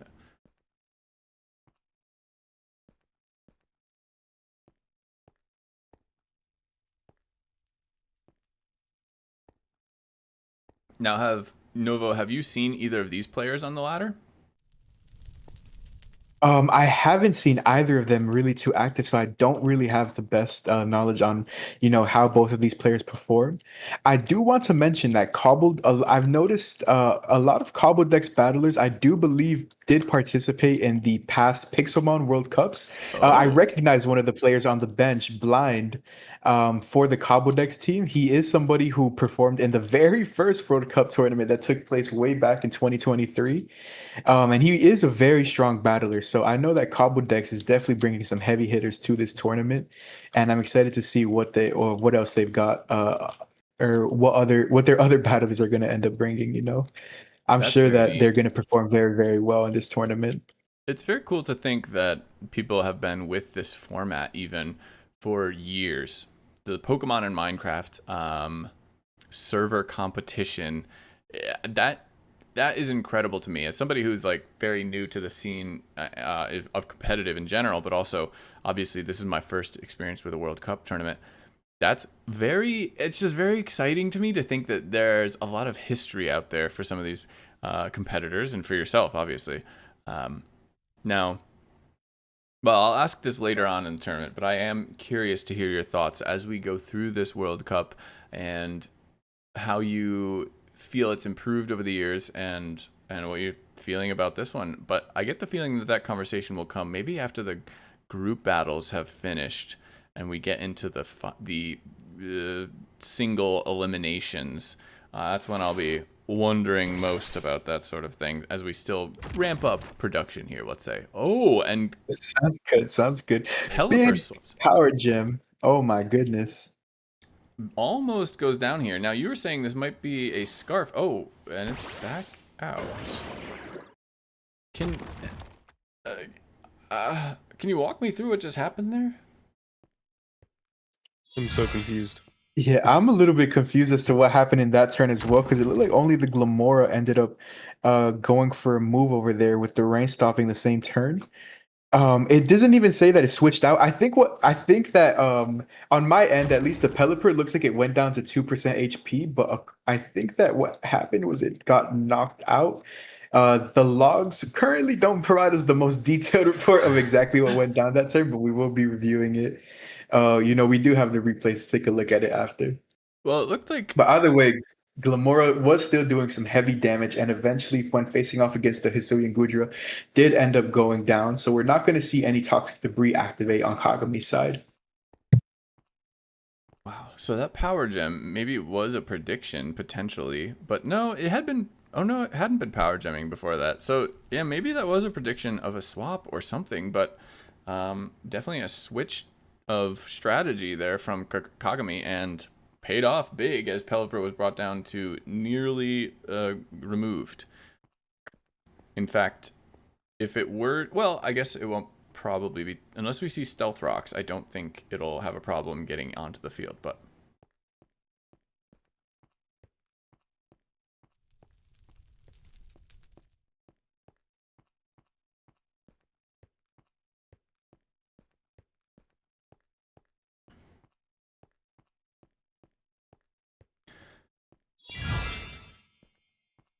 Now, on turn 1, just as a note, on turn 1 we did see Gudra get hit by a Ceaseless Edge and not inflict a speed drop. So this is a Sap Sipper Gudra, something that will be get a boost and be immune to grass type attacks.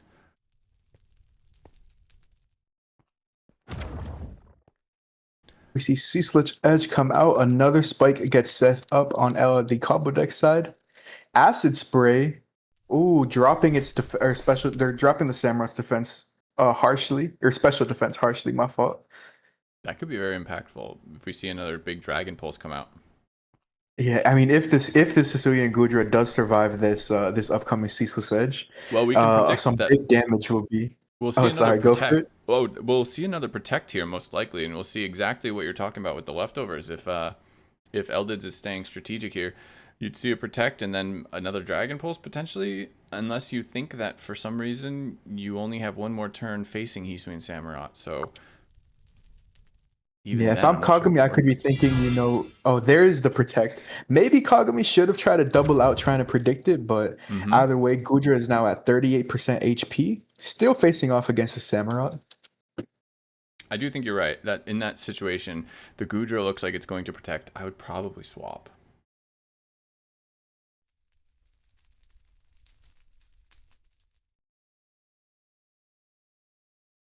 We see another Ceaseless Edge, and it does not survive.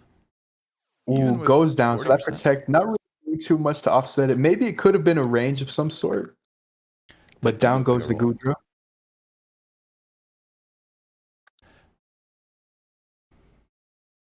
And who will Eldids choose? We're on turn 14 already. Sometimes you have C Dondozo go crazy, but I feel like singles, while they both go fast, a ton happens. Meowscarada taking spikes and stealth rock damage, usually an indicator that it's running either a choice band or choice scarf. We see Scizor come out. There is the U-turn. Scizor able to shrug it off. But that Meowscarada, next time it comes, is going to take some major hazard damage. We see Volcarona come in with the heavy boots item. Kagami, let's see if he ends up switching out. You don't want to U-turn into the Volcarona if you expect its Quiver Dance, just because you don't want to risk getting burned. Good call. Yeah, but Eldids is very free to just throw off either a fiery dance or start setting up with Quiver Dance.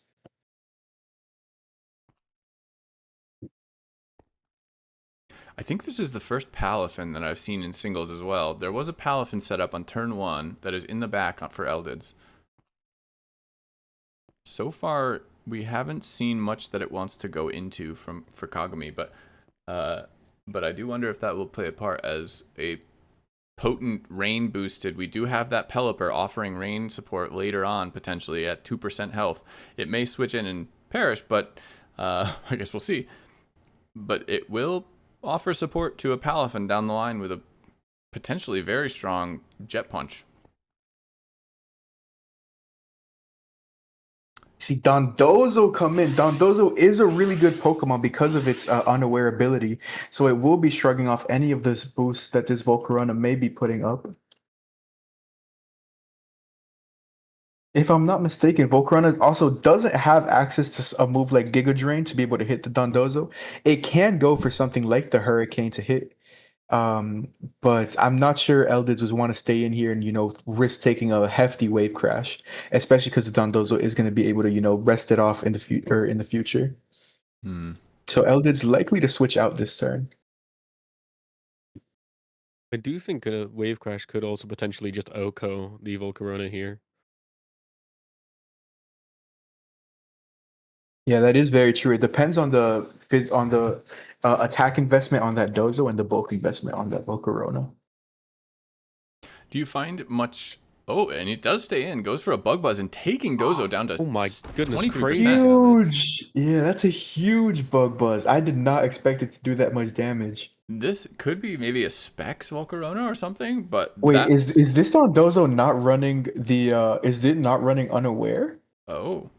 I'm shocked by how much damage that did. Well, Dozo now needs to leave the field, I believe, because otherwise it is going to be removed here.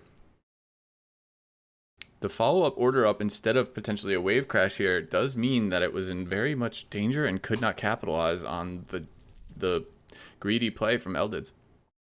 And Dondozo does go down to a second Bug Buzz. Yeah, so that max special attack modest Volcarona with Bug Buzz should have at most only done 54%, which leads me to believe that the Dondozo wasn't actually running the Unaware ability. I think that might have been a mistake in the team builder. Oh no. You hate to see that. I don't know Or what maybe, its other or maybe he ability thought is, that but- there was some sort. Yeah, I think there might have been another niche circumstance, but yeah, running the calcs right now. That Yeah. damage range is indicative of a non-unaware Dondozo. So it could have been running Oblivious or Water Veil, which are preventing from becoming infatuated, or taunts, anything like that, intimidate. That's not going to be super valuable. We do see Dragonite come onto the field facing down this Quiver Dance boosted Volcarona. And definitely wouldn't run Water Veil to prevent a burn, so... We see E-Speed into the Volcarona. Oh, is it a Flame Body Burn? Flame Body burns Kagami's Dragonites. So in the same turn, he is going to be losing his multi-scale and getting burned. Oh my goodness. That's a very massive turn right there. We do see Volcarona go down to a second E-Speed. Yeah, but that burn on Dragonite, 30% chance is really unfortunate for Kagami. And Ursaluna hits the field, taken down to 70% just by environmental damage. This is a Pokemon I haven't seen yet either during this tournament. No, I've not seen it on day 2 or 3 either. There's been nothing that I've seen to be any type of Ursa Bear, sorry.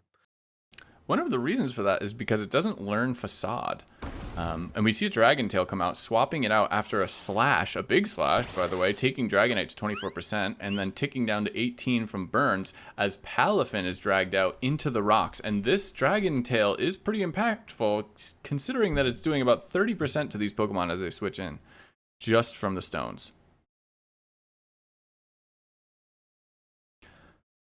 I don't know if a Dragonite here lives Jet Punch, but the E-Speed gets off. It does not live. The Dragonite goes down to the Hero form. That is Hero form Palafin. It doesn't show, but it is here. And Dragonite goes down as Meowscarada hits the field. There's another swap. Pelipper comes in. The drizzle is activated. This was clearly just for drizzle. And so the rain is up. Pelipper falls to U-turn from Meowscarada, and Meowscarada will be swapping out, as well as a new Pokemon will be needed on Eldid's side of the field. I'm trying to think if we've seen any other Pokemon that haven't gone down, that are in the back. Scizor is one. But Palafin's going to come in and almost go down. And now it becomes a Bullet Punch is going to hit either most likely just after Jet Punch, but... Oh! But Rain boosted Jet Punch, and likely, Choice Band or something goes into Scizor and takes him down from full health, I think? Maybe just under? It was, I think, 88% health. Wow. That is a very big Jet Punch there. And now we have Meowscarada back out. This Palafin kind of needs to keep going because it can't swap back in. We see the Jet Punch take Meowscarada to 35%. U-turn comes out and ends Palafin, but will again allow for a swap.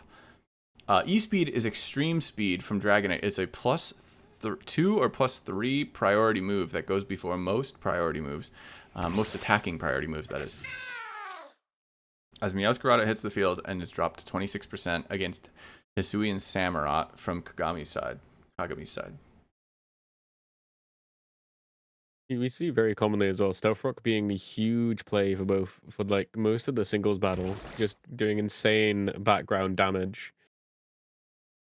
Absolutely massive in this battle. And this Jet Punch, or Aqua Jet, from Hisuian Samurott into Meowscarada importantly leaves it with 3% health, and now you'll see whether or not which Meowscarada here has more speed will likely end the other. There's a Flower Trick coming out from Eldid's, which ends Kagami's Meowscarada, and that's the game right there. Eldid's wins. 3%. Oh my goodness. Right down That's to the incredible. In a wire. row. Yep. Oh my goodness. Eldid still have a Ursaluna sitting in the back, but that would have been able to go down to something like a Flower Trick there. Incredible victories for Cobbledex, being able to bring home the win. 2-0. I believe they went undefeated. Yes, they went undefeated in doubles and undefeated in singles. Very well played. Very impressive performance from Cobbledex. And it's important that we remember, I don't remember their name at the moment, but we did have a merciful act from our friends over at Cobblemon Crimson. What was that? Yeah. Cobblemon Crimson is definitely one of the underdogs in this tournament. One of the smaller servers, joined at the very last minute. But they have been, very passionate all throughout, always, coming on to join and spectate the matches. So I'm sure that even though they weren't able to leave with any sort of consolation this time around, I'm sure that they're going to come back stronger, after getting a little bit more experience on what it's like to battle on these, high pressure stages. Yep. Nope. That was I still feel as if that was a pretty strong showing. I know Braconal said he threw, and I know that match was a tough one, the second match between them. But after facing that Dozo, I get it. I don't know if I'd want to be in the position of a rest, sleep talking Dondozo at +6 speed. And phenomenal play. There will be another match. Was it a speed tie? It might have been. 13 minutes, I think it is. I think no, we actually hour. do have. Yeah, we have an hour 13 before the next one. Oh, I forgot there was the gap again. Yep. Yeah. So we will be waiting an hour and 13 minutes until we see the very last match of round one. It is going to be Cubelets Cobblemon versus Bulbacraft at 5:30 p.m. EST. Now, Harold, are you going to be streaming that? Yeah, I'm here all day, essentially. I used to do 5-hour streams all the time. Gotcha. So okay. my brain can process for a bit longer still, thankfully. Healthy. Listen, I can do it, but it takes a lot out of me, I'll tell you that. I'm going to... Oh, no, real. No, I agree. I'm going to post a link in chat to Harold's stream because we are going to close down this stream for now. Fantastic job to all of the creators, or all of the battlers here today, the competitors. And thank you everybody for joining in on the live stream today. We will be back this weekend, is my estimation. In another 3 days, I believe. I'm hoping that we will be able to show every single team at least once on stream. So for today, this will be it, but there will be more streams coming from the Cobblemon channel. And for now, I'm passing it off to Harold Behrman. Right, thank you, Appreciate Bert. Thank you, everybody, for coming out. And Novo, do you have any other announcements you want to give out? Nope, nothing else for now. You know, I'll be back for the last match later today, but I'm also gonna step away just for a little bit just to get all the teams organized on the back end. But very excited to see what shows up later. Sounds good. All right. All right, take